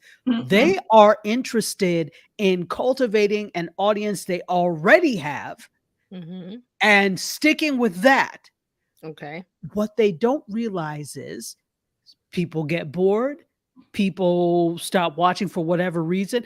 Think about how many shows you've watched that you were all gung-ho the first season, and then by season 3, you forgot it was on. Okay. People do that. And unfortunately, people pass away. Your audience is never going to be there forever. And if you don't have, this is the whole argument in things with newspaper as well, that newspapers, I don't want to say they're dying, because they're not dying. But newspaper definitely is less important than it was in its heyday, in the height of newspaper. And, that's because we have so many choices by which to get information, and newspaper is not the thing. And also, newspaper did not want to innovate. Very few. Yeah. New York Times. Cable news killed the newspaper. Remember 24-hour CNN before that? Yes, exactly. Yep. Exactly. Because you have... Go ahead. It's my part in my interruption. Then when digital came out, they didn't want to do digital. They wanted us to get the paper on the thing, and they put up blocks when you tried to read an article that they had, and they didn't want us to get it digitally. Oh, absolutely. Listen, I am and what I'm not going to do, because again, a lot of this information was predicated on it being free, and this was their fault for starting that trend. People got used to free information. Oh, hey, Look at the baby. Hey, baby. Hey, baby. Sleeping? Now that's the kind of news I like. Yeah. Babies. He's all quiet and hanging out. Sleeping? Terry, he is your twin. Yep. Yes. Just when we need babies. Well, he wasn't very quiet a minute ago. He had a lot to say. Welcome. Hi, baby. Oh, love it. Hey. So I'm sorry, I'm distracted. I was like, baby. It's like a cat with a laser light. I'm distracted now. But it's a welcome distraction. So good. Yeah. Hi, baby. Very welcome. Hi, baby. Yay. I know. Are we ever going to be able to do this? I know, right? What a life. Enjoy this. Absolutely. See, and now I bloody forgot what I was talking about. Jon Stewart. Yeah. We was talking about the not watching linear TV. Yeah, you were asking me. Yeah, not watching linear TV. And so they're not interested in cultivating new audiences. They're interested in courting the audience they have. As I was saying, people don't stay there forever. So if you want, the Daily Show is going to have to decide, what do I want to do? And I mean, maybe this is part of the impetus for things not staying on past 2 seasons, because then that's the next person's thing to worry about. I don't have to worry about it with this. But if the Daily Show, if they want the Daily Show to be this staple, kind of like an SNL for Comedy Central, they're really going to need to say, all right, well, how do we get Gen Z and then, soon to be Gen Alpha on board with watching us? First of all, a lot of them don't necessarily care about politics and that, but how do you do it? I think here's the thing. Robin Thede, do you remember the Robin Thede show? Her show was excellent. Yes, I remember. It was on the wrong network because BET, and they canceled it. Yeah, BET and the BET audience doesn't have the savvy to. I said it. Does not have the savvy to appreciate a Robin Thede. Kevin and I were livid when they canceled it, because we had reviews of that every week for the podcast. But they didn't have the savvy to understand, mostly the network executives, but I know there was a segment of the BET audience that really appreciated her. So, and Robin Thede wrote for The Daily Show. So it followed that it was going to work. So the thing is, I think Robin Thede's show had the propensity to draw in younger audiences. I think that did, because of the way she approached it. I have a thought about that, and Please do. It is, and I've touched on some of the discussion. I've seen some of it online about somebody like Robin or Issa Rae and stuff like that. Why, like her show got canceled, the rap, which was a good show, because it was about the writing. I loved the story and the writing, but people couldn't get past it's 2 city girls and the craziness of it. But you had to get past the characterization of the girls to get in the story. But that's another thing. But there is an opportunity now to be like, okay, my show was canceled, but that don't stop the show unless she doesn't hold on to IP rights. You know what I mean? Right. Why can't she travel with her audience to a platform? Well, they will watch, grow that audience, and then build it from there, instead of I must be on a network show. You know what I'm trying to say? Absolutely. Sorry, go ahead. No, I totally agree. Who said that you got to be on the big 3? Can we not go to YouTube where I can go in there and pick whoever I want to watch. I got so many subscriptions on my YouTube channel, it ain't funny. But it's because there are people that I'm interested in. And if I want to watch something, I can go right there when I want to. I don't have to wait till you come on at Tuesdays at 8 p.m. for me This to is thing watch I something. feel like that's floating around that part of town that to be on YouTube is a drop off. That's just my feeling. I could be wrong. It's not a drop off because I'm on HBO Max or whatever they're calling themselves. I'm on Max and now I drop down to YouTube. But look at Club Shay Shay.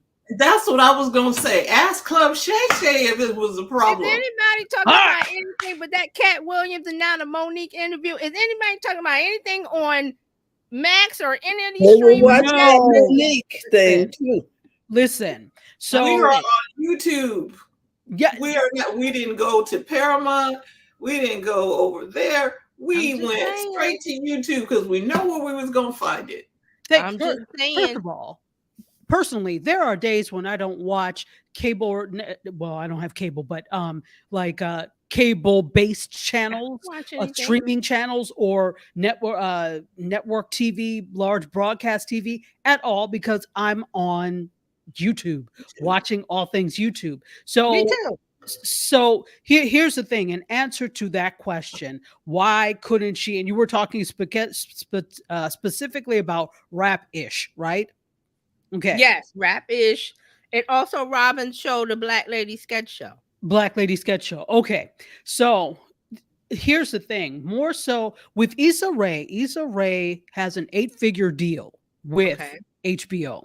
Okay. And so she has a first look 8-figure deal with them. So the first inclination, because she has this first look 8-figure deal with them, is to produce for them. It does. I don't know what the specifics of the contracts are, whether or not she can go back and produce. Right. But she's savvy, so I'm sure she's able to do that. But I don't know if the inclination is there because she already has this deal here, and it affords her so much more funding to do things.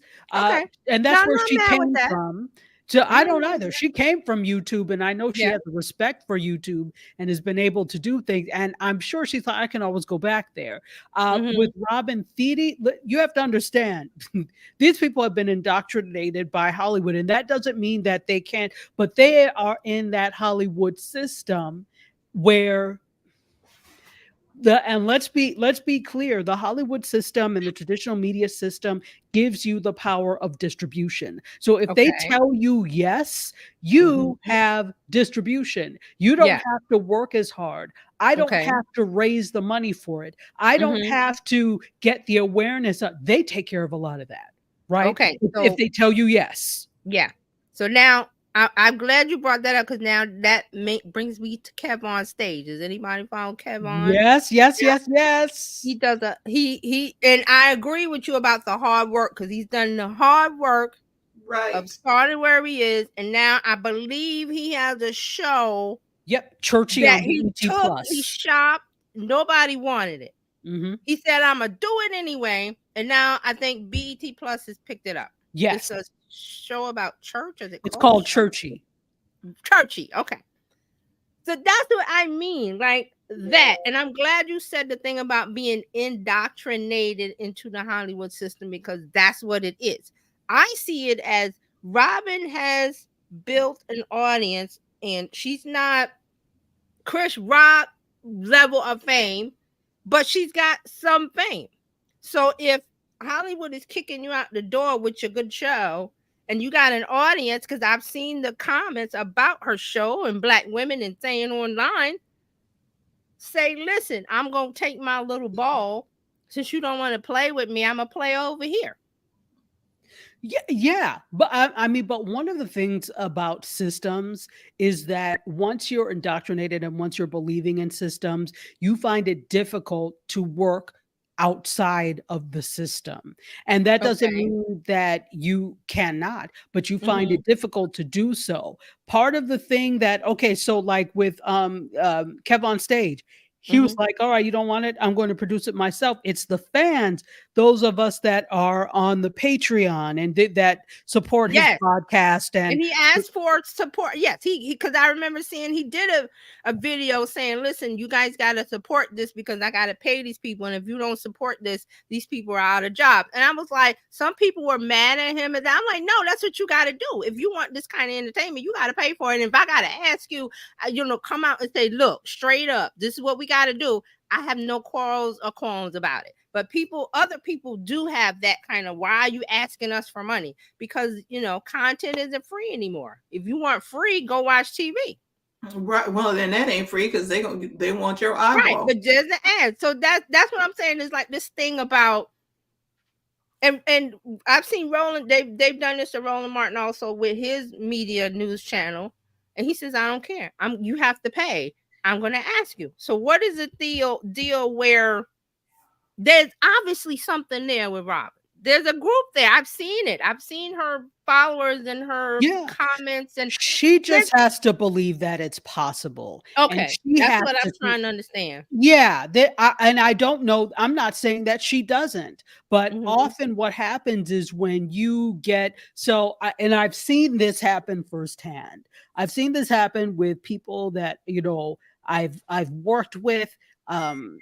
More recently in the case of show that we were trying to get picked up, and the thing is, here I am with and on that show, I'm the youngest person on the crew. Everybody else is like a boomer, and there's nothing wrong with that, because there are boomers that see technology as the key to things. I mean, look at where we are right now. The Yeah. BizChicks are some of the most technologically savvy people that I know, and they incorporate it into everything. But not everybody is like that, and it's not just age related, but they grew up in the age of television and that's what they saw.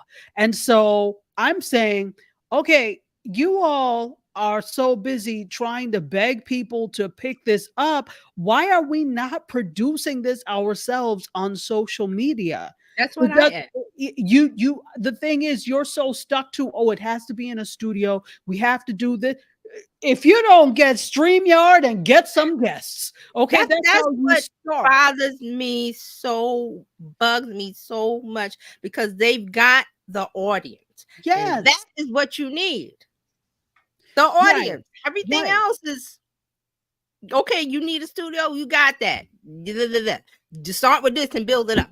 You don't start out running the New York Marathon. You run the studio is at home. Listen, and see, this is people that just like don't understand. I leave my house to do production for people, for one person, and nobody. If somebody else asked me, "Can you come shoot this?" Probably, but it's going to cost you. Because I'm not leaving my house to come. Those days of me dragging my equipment everywhere, because I do it by myself. I don't have a whole crew I am the crew. It's not necessary. That's old ways of that's old. Exactly.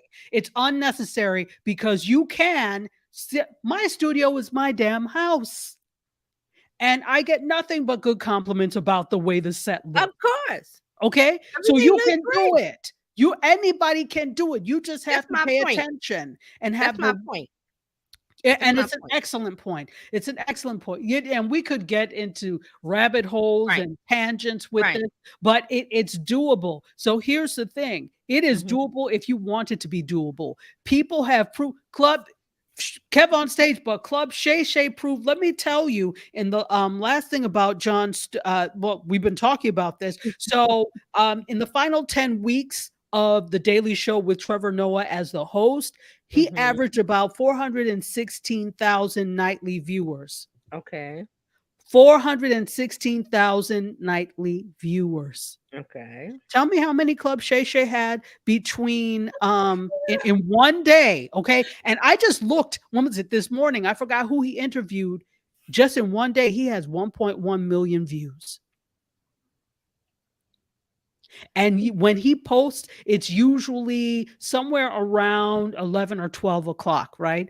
I haven't watched it yet, but 1.1 million views. You know what, I just had a thought, because this is the thing that bugs me, is like, why? What is holding you back? Because the buffet is there. You're not walking up and picking up the plate. They don't want that buffet. They want old country buffet. Instead, I they're just eating at had a thought. Piccadilly. I was like, they want the swimming pool, but they don't want to dig the hole. Exactly. They want the swimming pool. Yeah. They want that swimming pool in the backyard that's all paved and nice with the lounge chairs and the bar. But to start, you have to dig a hole. Or they will dig a hole that's 2 inches deep and stop there. What I'm saying is the stuff, the backhoe, whatever thing that digs the first dirt out, somebody has to do it, and nobody wants to do the hard work of building it when there is the satisfaction of ownership at the end of it. They just want the Fontainebleau pool already made for them. This is why people don't want to do the hard work. And it is hard work. And this is not a dig or a diss to anybody who is going a traditional route or wants to go a more traditional route, because we need all types of media. There's room in the space for everybody. But the thing is, the overwhelming majority of people will never get the chance to have their voices heard on the major traditional networks. Right. Therefore, you have to build your own. Go ahead. Sorry. But what I hear the complaints. I can't get this Oscar. I can't get this. I can't get that. They won't let me. Because for them, the measure of success is these traditional contrived awards. Now, there's nothing wrong with getting them, but when that's your end all and be all, and then we start marching because we're not getting these things, and well, damn it, if you build your own table and come up with your own awards, guess what? You have an award. Why is it? And that's not always the marker of what is great. Even with Emmys, it's funny, because I was talking to somebody, and somebody asked me, somebody local, because there are like regional Emmys competitions. Yes, right. regional, So you could win a regional Emmy for your work, whether it's a news, a particular newscast, an episode. You can do that, and that's fine. So there was somebody local that I know that has a film, and somebody asked, "Did you see it yet?" I said, "No, I haven't had a chance to see it yet." And somebody told me, and she was being petty, but she was like, "Well, it's not that great." I was like, "But she won an Emmy for it." But you got an Emmy. But you did the work. This person who said this has won an Emmy. And she said to me, well, Emmys are not always the marker of great work. And I said, well, I'm glad you said it and I didn't. Okay. So I can tell you the marker subjective. of great work. I can tell, and a lot of people don't know it, but they see it. The marker of a great work is when you have an audience, a community. Thank you. When you put out great stuff, they will come. And I'm going to give you an example, and it's not, you don't have to like this artist. A lot of people don't like her. Beyonce just dropped the country album, and the thing is #1 on Apple Music. It's blown up. Okay, so here we got right now in February 2024 is Beyonce, Taylor Swift, and Club Shay Shay. Come on now. So when you have a dedicated fan base like that, and I'm not getting into are they right or wrong? They do, to the point where people are like, you guys are robots. I don't care about that. They're invested. I look at the invested of it. And when you drop something good and your audience buys it, that's the mark. That's the reward you want. Because guess what? There's the country album, which hasn't come out. She only dropped 2 songs. There's a hair care line that's coming out in a few weeks. Yes. There's the Renaissance film, which she owns. It's going to come out on Netflix. All of these little points of things are ownership. And it's not about, okay, well, you like this art, you don't see that fan base. See, that's what you want. Go ahead. Go ahead. Okay. Going back to Club Shay Shay for a moment. He was in the sport world. He was in the sport world talking to the sports people, talking football, talking more football than anything Yes. else. He saw the writing on the wall when ESPN started cutting folks.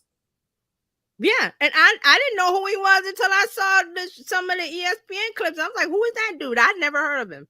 Right, but when ESPN, and I don't know if he was on another network, but when he saw people starting getting their jobs cut from the regular, he made a pivot.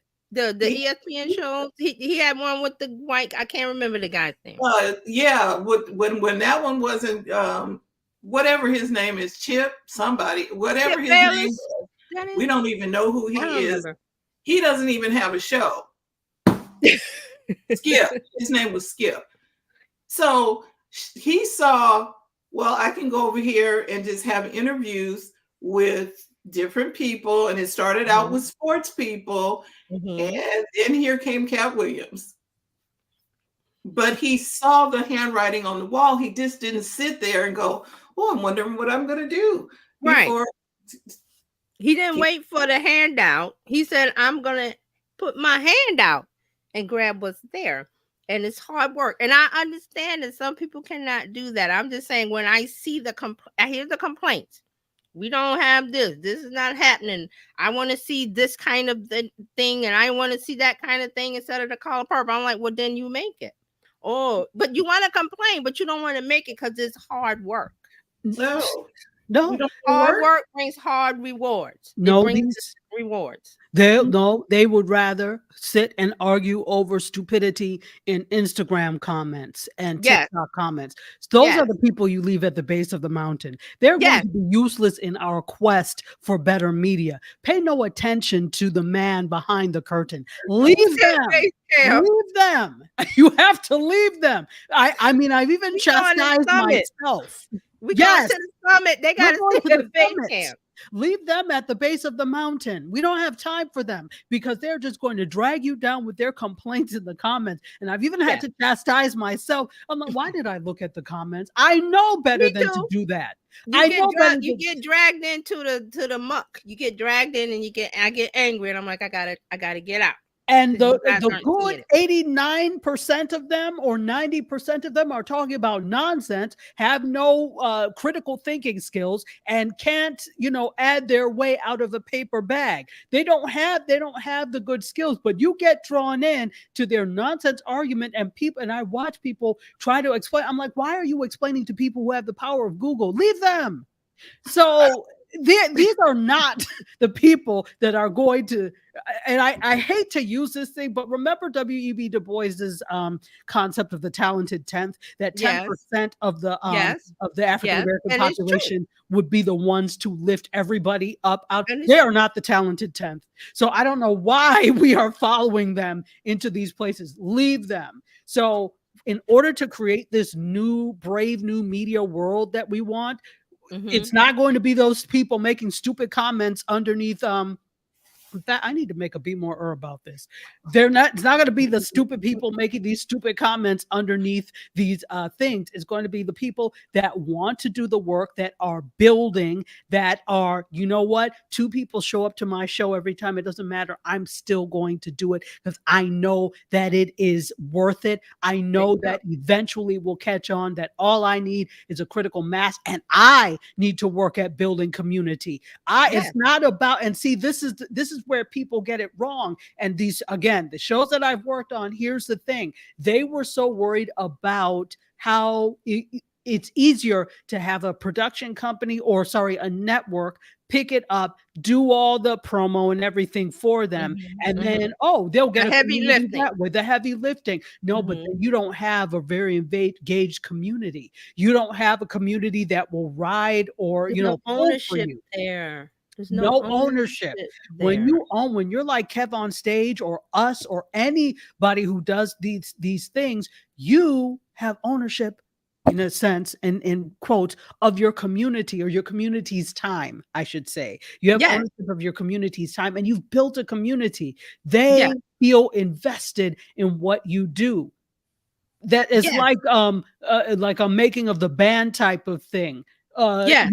contrived. We're putting together a band for.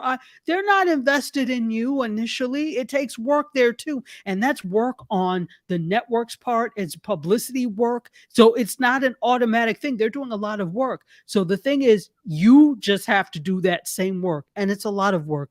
I know, but there are people that are really invested in seeing you do well, even though it seems like most people want you to fail. That's not true. Most people really want to see you succeed. Who wants to see you fail? Only really evil people want to see other people fail. But the That's why I majority of mentioned people, Kev yeah, that's why I mentioned Kev on stage, where I don't remember where I became aware of him, but I remember when I saw him making jokes, was it Instagram or something? And now Instagram. yeah, now he's there. I think he said making jokes. He got on because of the pandemic or before the pandemic. I don't remember the details. I'm just looking at his trajectory of someone that's like, I want to do this and I'm going to work hard. absolutely. So And that's what it takes. what bothers me is I hear the complaints, but I'm like, okay, the road is right there. I hear the complaints. We don't got, I don't, but the road is right there. I can do step on it. So that's my disconnect. I'm like, okay, with Robin, she has something that's valuable, a seed of something that people want, build, cultivate, and build it. But like, I'm glad you explained it to me, and I see it now that they're invested in that Hollywood track from how many years, 50 years, whatever years of Hollywood being the it thing. I mean, it's not anymore. It's right. For some people, it's the only way. And here's the thing, though. It's so deeply entrenched in the way we think. And again, this is not anti-Hollywood at all. It's just it's anti one system and one way of doing things.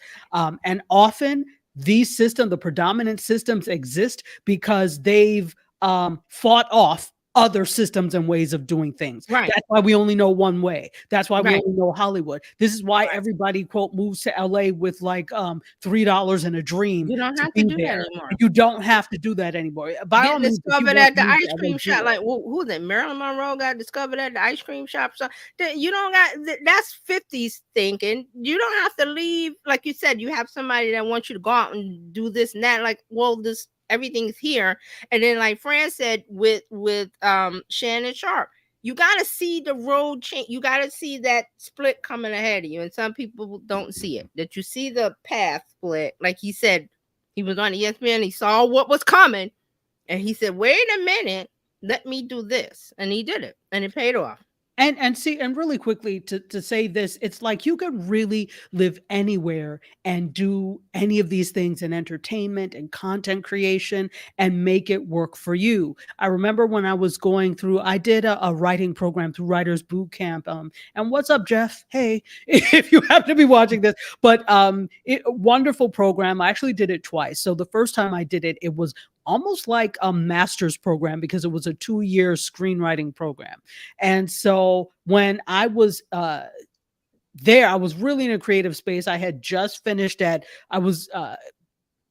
just finished New York Film Academy. I was like looking for more creative stuff to do. I said, let me do this screenwriting course. So when I talked to him, he was like, I asked him, in order to really work and as a screenwriter or whatever, would I have to live in LA? He said, no, you don't.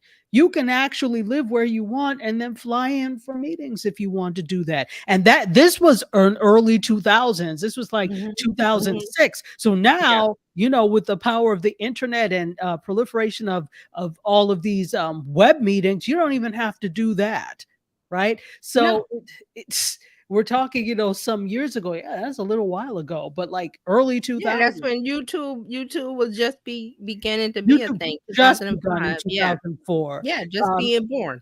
Facebook just began in 2004. So all of these things were very new. So the industry but here, my point is that people still think traditionally. Even younger people that want to get into this, they still think traditionally. When you go to like a screenwriting program or you're in any of these things, the overwhelming attention is on how to get into the television industry, how to get into the film industry. It's not about teaching you how to do this on your own using XYZ, because for the traditional industry, the respect of YouTube is not there. The respect of, so that's what it's really about. I've never given a damn about being respected. So do you want the respect, or do you want the cash in your pocket? They want the respect. See, because here's the thing: if it was just about the money, you can cultivate your own audience and make a lot of money via YouTube, brand deals, and all of these things, and be good. Yeah. Look at Mr. Beast. Yeah. 82 million. He's number one on the 2023 Forbes list of highest paid creators at 82 million. So if that's really what you wanted, you would do, but you don't. You want the respect. Or even for, you know, because I talk about Roberto Blake a lot. He did the live stream and he was saying that now he makes $500K. See? They want it's YouTube and the things that he does, like the affiliates. He has his own academy, those things like together. And he's like, he's not afraid to say, well, this is what I make, and you're not going to be Mr. Beast, but you can be me. You can get to that level. Right. And that's more than enough to be comfortable and live and buy and the things that you want, the freedom that you want in your life. A lot of but people everybody wants to Mr. Beast. They want to be famous. They want to be viral famous, and they can't handle that. You got to have systems in place to handle viral fame. Yeah. Agreed. So it's just something that bugs me, and I'm just like trying to figure out, well, okay. Well, it was a good conversation piece. Definitely. It sparked a lot of things. And I know we're at time, so I'm just going to give like one. I'm sorry. No. It was great. It was got off track. No, but it was fine. It was fine. No. I'm glad that you said the part about especially about Robin, that track of being the Hollywood the only way to be successful, and it's not. So that cleared up a lot for me. Thank you. Yeah, again, and I don't know that she thinks this, but it makes a lot of sense. Yeah, and she's not the only one if she thinks that way. No, she's not the only one. And we've been indoctrinated to think that's the only way. We've been indoctrinated. But you have to be the person to say, you know what? There is another way, and it's right in front of my face. But when you think what you're doing is not good enough, if it's here, it doesn't matter how much money you make on YouTube through affiliate programs, through sponsorships and brand partnerships. It will never be enough because you don't think it's worthy enough. It won't matter how much you make. So what will people think of me because I was a Hollywood star and now I'm a YouTube? Okay. That's not the end all and be all. Listen, it's not. If I am so content with these new platforms, my new platform, I am very content with all of that. I don't ever have to be on. Now, if somebody wants me to come and be interviewed, I'm fine. Sure, I will do it. But is that going to make or break me? My dear, it will not. You don't know who I am. You don't know whose I am. Okay. So Carlos says, please tell me there are not enough content creators to not build our own thing. It's time. Exactly. There's more than enough. There's more than enough. We just have to believe that we can do it. I think that often there are a lot of content creators who do it because they don't have the choice of going to a bigger platform. But if ABC said, hey, come here, they would jump. Mm-hmm. They would jump and say, how high, sir, ma'am? Yeah. So, okay. All right. So this is an ongoing discussion. I know that. So absolutely. Thank you. Absolutely. Let's talk about Paramount Global. They have laid off about 800 employees just one day after announcing record Super Bowl ratings. By the way, did any of you watch the halftime show for Super Bowl? I watched it several times because it was on Apple, it was on YouTube. I did not. I fell asleep. I caught the tail end of it. It's everywhere online. Right. So I probably knew that too. So whatever. It's like, okay. What were your thoughts? Anybody who's watching or YouTube, what were you I like Usher's music. I have a few criticisms about his performance, but it was technical stuff. But I think he did great. It seems to be that he beat out Rihanna's performance. I think with the numbers, slightly beat her out as the popular halftime show lately. He said I watched it on Nickelodeon. Usher got slimed on Nickelodeon. Because that's what they do, Nickelodeon, because Paramount owns Nickelodeon, right? So they were doing stuff to get the younger crowd in, because Nickelodeon, they do the slime thing. So they were trying to draw in a younger audience. Oh, he said it was. Oh, he's kidding. Okay, but anyway, Nickelodeon I thought it was does entertaining. I thought it was. Is the halftime show was entertaining? If you knew who Usher was, you were entertained. If you didn't know who Usher was, you said, "Who's that man on the field?" And a lot of people said, "Who's that man on the field?" And they went about their business, which is kind of like what I expected. Right. The record-breaking numbers is because a lot of kids were watching on Nickelodeon. Now, see, and that's exactly, and that, you know, Nickelodeon is the exception for linear content that kids will watch, right? Again, I haven't really watched Nickelodeon. I used to watch Nickelodeon all the time. I haven't watched it in years. Up until like, I wouldn't say recently, but like I used to sit there and watch all that, and I wasn't all that age. I was a little older than all that. What was the other dude with the hair? And Lou Ross was the voice. Hey Arnold. Oh yeah. No, I mean, because the storylines were pretty good for it to be an animated show. It was actually pretty good. But anyway, I used to watch Hey Arnold. So I don't know what's on Nickelodeon now, but it makes sense. So that's an attempt to kind of draw in younger audiences to these types of big ticket events. But again, listen, I am not a football fan. I could care less about football. But I did want to see what the halftime show was about. So I did. Yes, I did get that free trial of Paramount Plus so that I could win. And did I cancel it afterwards? I did. It was very interesting, you know, when you watch social media and you watch what people are talking about with those things. So people obviously talked about, there were some big things that people talked about there. People talked about the hug that Usher gave, that back from behind hug that Usher gave Alicia Keys. People talked about the fact that her voice, the first note cracked. It did, and Apple fixed it. Excuse me, but she fixed it. But you know, people can't let. No, Apple fixed it in post. When you rewatch it, it's fixed. Yes. No, and yeah, you're right. But she also kind of fixed it herself. Yes, that first note was not there. No, but it's hard. Course corrected, yeah. But that first note has been fixed. If you rewatch it now, okay, because you know we have AI to do that stuff, right? So right. But what I'm saying is, if people are looking for it, unless you get the one that was recorded, you know, because people were there recording it at the game. I saw it online. But if you watch the one on Apple TV or you watch one of the fixed versions, you will not hear that crack. No, but it will be cracked forever for the people who are actually there. But it's okay. She's of course corrected. It's okay. She's good. They talked about, but the biggest thing that I saw a lot of memes for was the fact that Jermaine Dupri decided to borrow Eddie Munster's outfit and don it. I'm like, what? The $2,000 sock was I forgot what the cost of the socks were.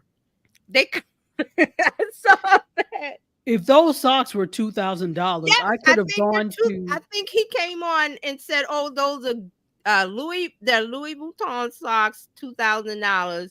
And he at Pharrell, because Pharrell got some creative thing going on with them, and like, "Oh, you guys don't know fashion," and people were like, "If that's fashion, we don't want it."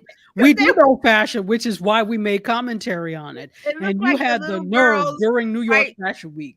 You know the little ankle socks that you put on, little girls wear to church? Yeah, the ruffle socks. That's what it looked like. I can't, because it was just too funny. But I had to stop looking at the memes. That was interesting. But he got mad and responded and said, "We don't know fashion." No, don't get mad. Own your fashion choices. Or Somebody put the price of the socks, and people are like, "You crazy." Don't get mad now, Eddie Munster. Own your fashion choices. You wanted to wear schoolboy shorts, etc. On the Oh own your yeah, fashion that's choices. shorts. Yes. I forgot. I think the biggest thing is he's not that tall. So there was not enough room between the shorts and those schoolgirl socks, which made it look Listen, interesting. this is my thought, between Jermaine and Usher, the stylist needed to be fired. That was my main thing. I didn't have his performances started out a little cluttered, but he course corrected to the end. But I think a lot of the fashion choices were wrong, and then Jermaine Dupri definitely that was wrong. So That was that was wrong. my own complaint. But like I said, if you're an Usher fan, you were they call, what did they say? You were fed. You were Yeah, fed. absolutely. And I like Usher's music. Am I a super fan? No. No, I'm not either. I So like his music. Yeah, yeah, I was like enjoying it. again, it was the same thing with Rihanna. Am I a super Mhm. fan? No. No, I you- enjoyed her performance. But exactly. That's what it is for me. And maybe I'm just not a super fan of that many people to be like, oh my gosh, I have to, like, would I pay money to? Now I've heard his show in Vegas is actually fantastic. So if I happen to be in Vegas and I'm there, oh sure, why not? And he's going on tour now, and he got married, and Yes. all the things that his fan base they love, and he's attracting his fan base. But then I also said that there were people at the game and watching that didn't know who this man was, and they still don't know who this man They is. don't know that Usher from an Usher at They church. don't. Who is this man? That was a lot of comments. I saw, well, who is this man? Let me go to the bathroom and let me go get something to eat. And that's okay. Because not everybody knows you. Because the thing is, listen, it is not about the fans at the game. Let's be clear. It is about the fact that I can charge several million for X amount of ad space and make money. It's about the fact that halftime show is going to be sponsored by a single entity and I can charge millions for that. It's about the fact that I can get high profile act, because you don't get paid to play at the Super Bowl. Nope. Just like you don't get paid to play at like Coachella or any of these things. In fact, you are expending money, but it's amazing exposure, which is why people do it. You built your brand. Usher Build your built brand. Brand. This is like the Super Bowl, the Oscar, those are like the last gasp of event TV. You know what I'm saying? Like, where everyone watches for a set amount of time and we talk about it the next day, and after that, poof, it's gone. That's what the Super Bowl is. It's one of those events. Absolutely. And we talk about it, they make money, and we move on. Absolutely. Apple paid $25 million.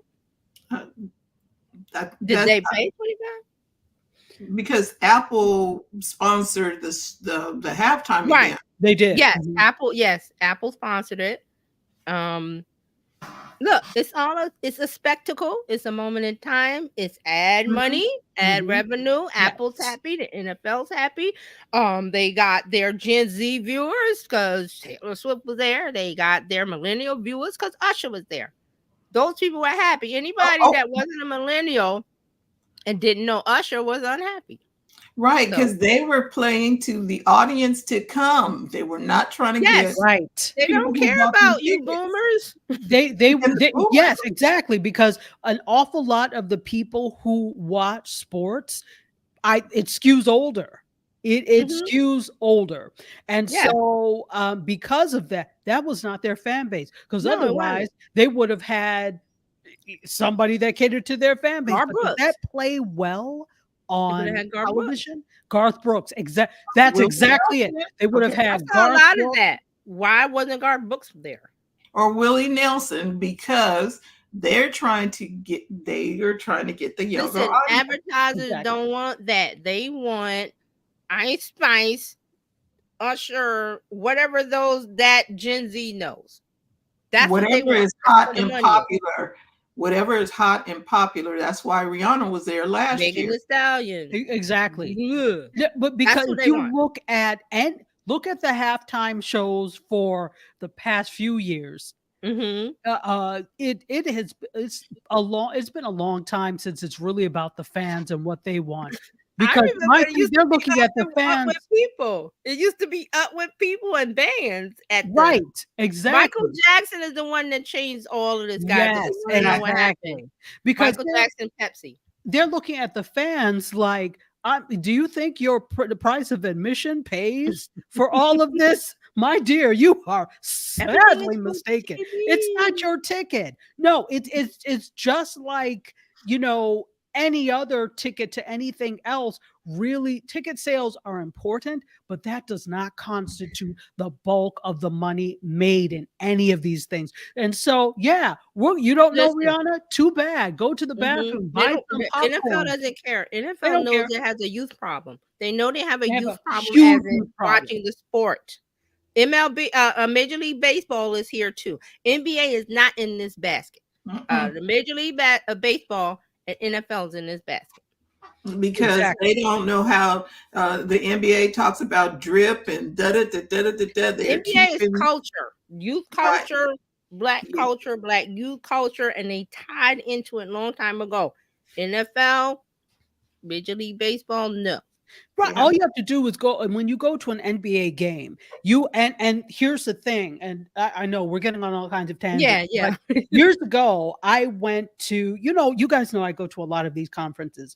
So I went to this conference, a media conference, and we had a speaker that was there that was it the Lakers? I can't remember which sports team, which NBA team, but they do the experiences, the lobby experiences for for one of these NBA teams, basketball teams, and they were talking about cultivating and creating user experiences. Yes. That's something That's the what it NFL doesn't do. They don't give a damn. So, but the NBA has really locked into, once you get to that arena, the minute you walk in, there are things to do. So even if you don't care about the basketball game itself, there are things to do when you're in there. Oh, there's a free throw shoot thing. They've got interactive games. They've got all these different things because they are trying to draw in everybody. They're trying to draw in every age demographic. It's a show. It's an It's a show. experience. And then you have your halftime. Half the time in basketball, in what's the name, football, there's no halftime show. You've got your rusty little cheerleaders and that's it. And maybe some little interactive thing. But basketball, amongst yourselves, or go to the bathroom or get a beer or a hot dog or whatever. Exactly. That's the time when you take your break. But basketball, the big thing is the game, but it's also, how do I keep these people involved when the game is not on? So I don't know about here. The big thing is, okay, so dance culture and popular dance culture is big, like in Miami and South Florida. So a lot of people, since I'm a dancer, I would watch not that kind of dancer, but I would watch what they were into. So I'm like classically trained dancer. Right. And a lot of them, they're classically trained, but they go for these sports teams dance things. And so the Marlins, who is our baseball team, they have like dancers / cheerleaders. Of course, there's the Miami Dolphin cheerleaders, but they're more like kind of not tradition. They do some dances, but the thing to be here, you may be a Dolphins cheer, but you really want to be a Heat dancer. You are trying to be a Miami Heat. That is the thing. So they've created this whole thing with the dance and the interactive experiences that makes younger people want to be a part of it. Yep. Kudos to you, NBA. Yeah. NFL, you're in trouble. Major League Baseball, you're in trouble. Hockey, you're in trouble.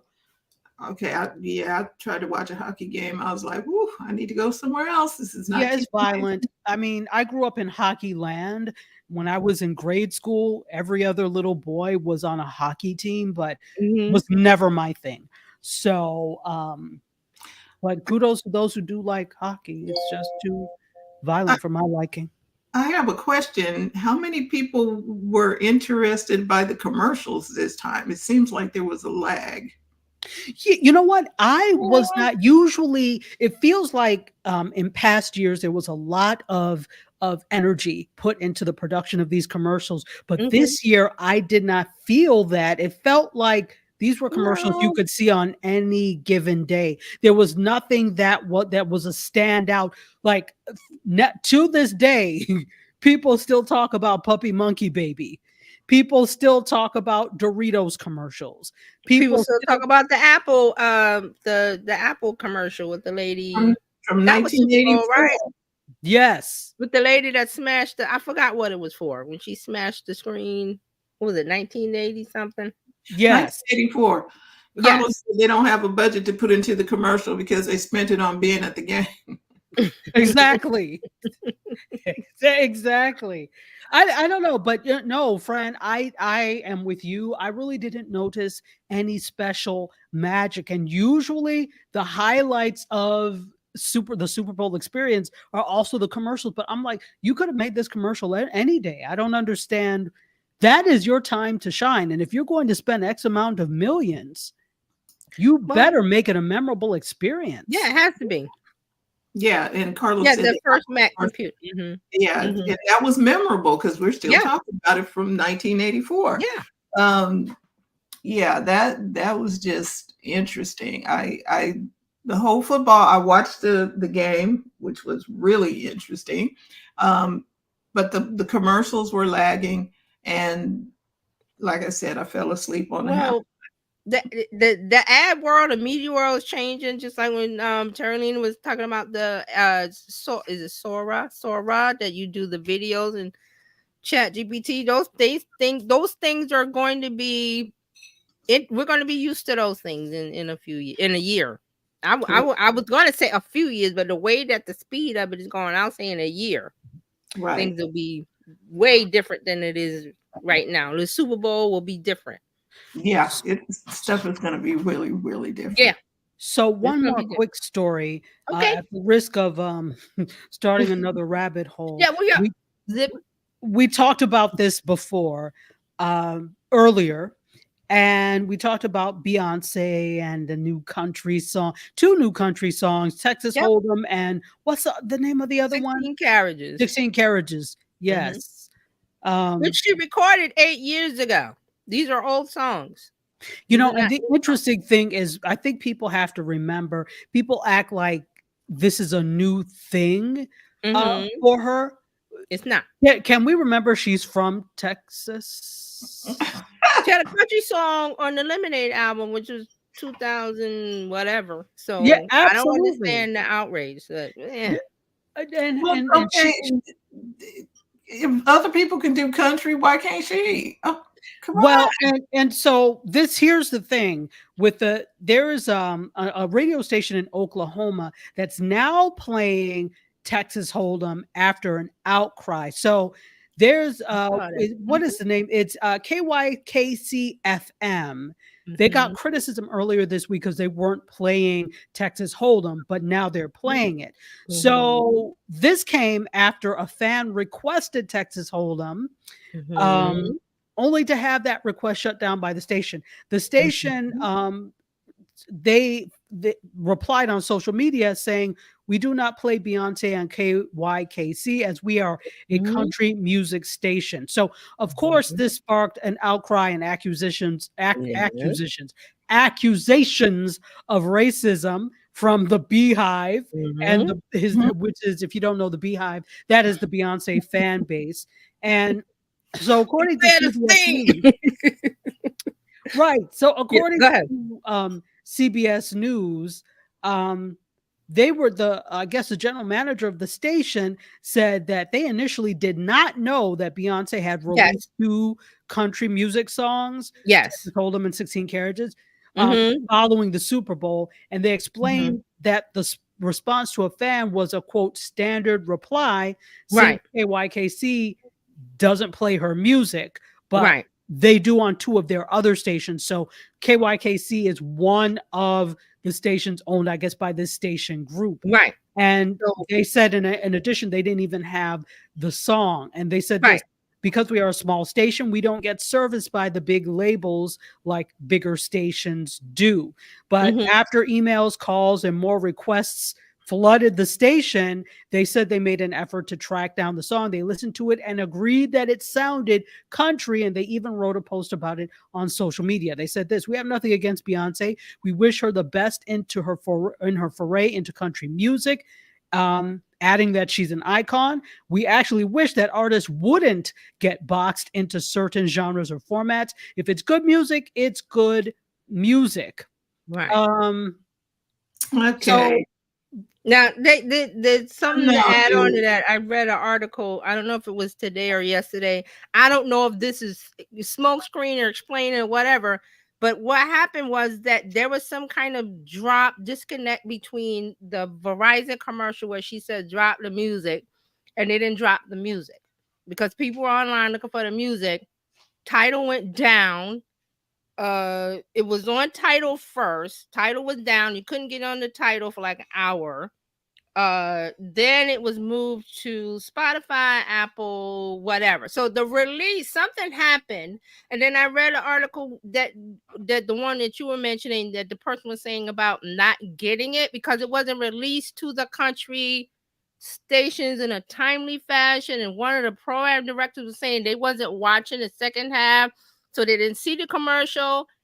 They didn't get there's something about they get the song, and the program director said that they knew they had to get the song. They couldn't get the song. They didn't send them the song, so they went and found it and got an MP3 and put it up. One of the other stations, not this one, the one that said because they were in the dark basically, like there was some kind of disconnect.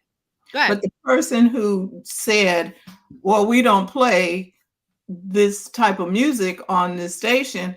When it's country, it is a country song. No, that's what I'm saying. They didn't know that she had dropped a country song. They were thinking it was but when they knew, what was the comment, Dr. Tachi? I want to make sure I'm not misquoting this person. Yeah. Let's get it right. It reported as to saying, I don't know. They said excuse. Go ahead. The reply on social media was, "We do not play Beyonce on KYKC as we are a country music station." So, but you play country music. So that means it was a country song, because the person who asked, "Could you play Texas Hold'em?" Come on now, that does not sound like anything about what I'm saying.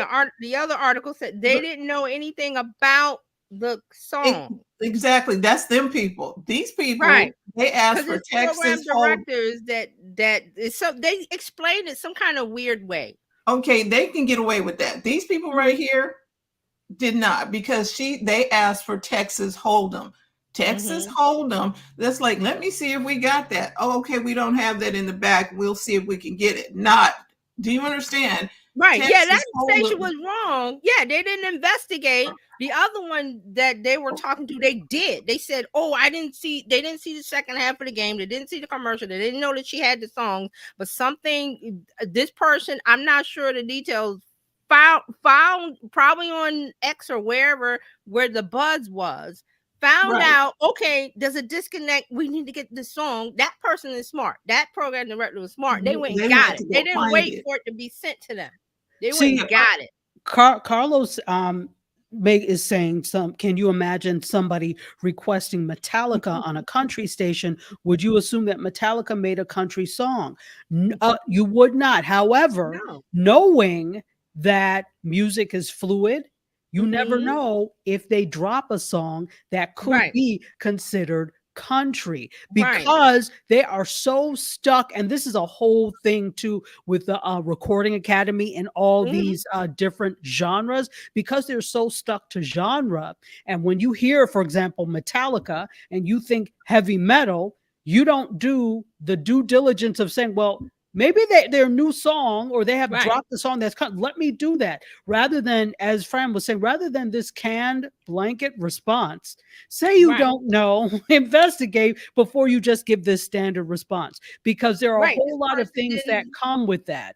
And because they heard Beyonce, oh, well, we don't play Beyonce. Beyonce is from Texas though. And it's They heard the word They heard Texas Beyonce. Hold'em.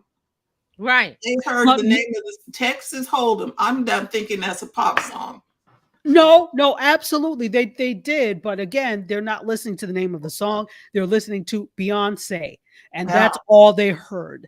That's all they heard. So this is why, in answer to this, this is right. One station, not this one. Another station was like, wait a minute. They knew to get on it. Like they didn't wait for the song to be sent to them. They went and got a copy somewhere from some place offline and started playing it immediately. That was the other station. That was and that's as I have served as a program director for a radio station before. And that's what you do. You investigate, you stay on top of things, and you wonder why radio is waning with listeners, because you do stupid ish like this. You do stuff like this rather than find out. And okay, granted, maybe nobody knows whatever, but are you locked into streaming? Do you understand, or are you at constant war with them because you think somehow they're stealing your thunder? They will continue to steal your thunder. Learn to work with them, because maybe you would have found out, oh, what? You're dropping what? Okay, let's get on it. And you also can't have program directors who started at the station in 1936 and are not willing to change. Asleep at the wheel. Asleep at the wheel. And then this would have brought in new audience for their station. If she's coming with her beehive to that particular station in Texas or wherever they were, I can listen to it, whatever. She's bringing in a whole group of people. She's just coming by herself. Okay, so this is the thing that you have to, and I don't want to necessarily dwell on this, but we also have to understand, because I don't know this station. I don't know. It's a country music station. We have to look at country music's base, and country music's base or commercial base often thinks a certain way. Which is the antithesis to what the Beyonce audience is. Sometimes to pander to that certain audience, which is country music audience, they will cut off their noses to spite their face. So even if that means an influx of new listeners, an influx of that might discover something else country they like, they decide we don't like these types of people or this way of thinking, so we don't want any of it. So we'd rather stay poor than to have an influx. And that's what you get. You poor, you shall stay. No problem. One station is poor and the other station was like, I'm not waiting for the record company to send me the whatever file they send to the radio stations. I don't know how it works. This person, I read the article. The person was like, they were online something and they got wind of it and they went and got it themselves. Like that wasn't the way it was supposed to work. Like, I guess the record company sends it out, or I don't know what the thing is, but there was some kind of disconnect. So one station is poor. The other station was like, we are on it. Listen, and in radio is already waning. You can't afford to pass up any possibilities, any opportunities. You need to, but let this be a lesson for other radio stations. As someone who's, my first two loves were film and radio. So you cannot pass up opportunities here. If you want to see the longevity of radio and the continued, this is how you had a perfect opportunity to lock in people who don't listen to terrestrial radio to get to listen to your station, because you have this in your rotation, and maybe they would discover something else they like. But all right, you don't like those people, no problem. We don't like you either. So that's what I have for you today. Before you wrap up, did you hear about the news between Comcast and Paramount? Oh, please explain which news. Okay, so is it layoffs? No, talks to combine streaming platforms. Sorry, say again. They are in talks to combine their streaming platforms. Yes. I heard that. Yes. I'm like, what? So we got NBC, CBS could combine Peacock and Paramount Plus. If it's allowed. I'm very I don't know if that's going to fly. I am very FCC wise, FTC wise. Well, because they think that because Disney and Fox came together, they figure they might try it. But see, that's different. Disney is a media company that did not have well, they had ABC, true, and they had the and then Fox is Fox, so they thought they would do that. Disney Yeah. Fox was a long road too. So let me Right. not say never, but it is going to be a long road and people are not going to be happy about it or like it. So but we'll see. But see, the ultimate thing when it comes to these mergers is that often it means less choice for the consumer, because now these companies are being controlled by one company that can decide what they want to do with any of these properties. So if they want to raise prices on streamers that they all own, that's less choice for you if you decide show that's important to you is on NBC or whatever the case, or CBS, whatever the case may be. So I'm going to send you this link because they talked about Byron Allen too. Oh yeah, he please put in a please bid. send please put it in the chat, because it came across my news desk but I didn't get a chance to look at it. Thank I you. was Yes. like, wow, okay, so y'all really that is really, because they just mentioned Byron Allen. I'm like, why are they mentioning Byron? Because Byron is like, yo, I'll throw my hat. You know, it doesn't matter, because they could all combine. It could be Disney, Fox, ABC, CBS. They could all decide they want to combine. You all still wouldn't have content worth a damn. So it doesn't matter. You all can combine and be the biggest media company in the world. You still would only, because they're only thinking one way. They're not bringing in anything fresh and new. You're doing what you want. So it doesn't matter. You know what? In fact, all of you just combine. All of you just get married. It wouldn't matter, because you're not making any significant changes. No, and they keep trying to do that, trying to force people back into putting us back. We're not going back. We've been out. Nobody wants that. Nobody wants to go back there. Nobody asked you.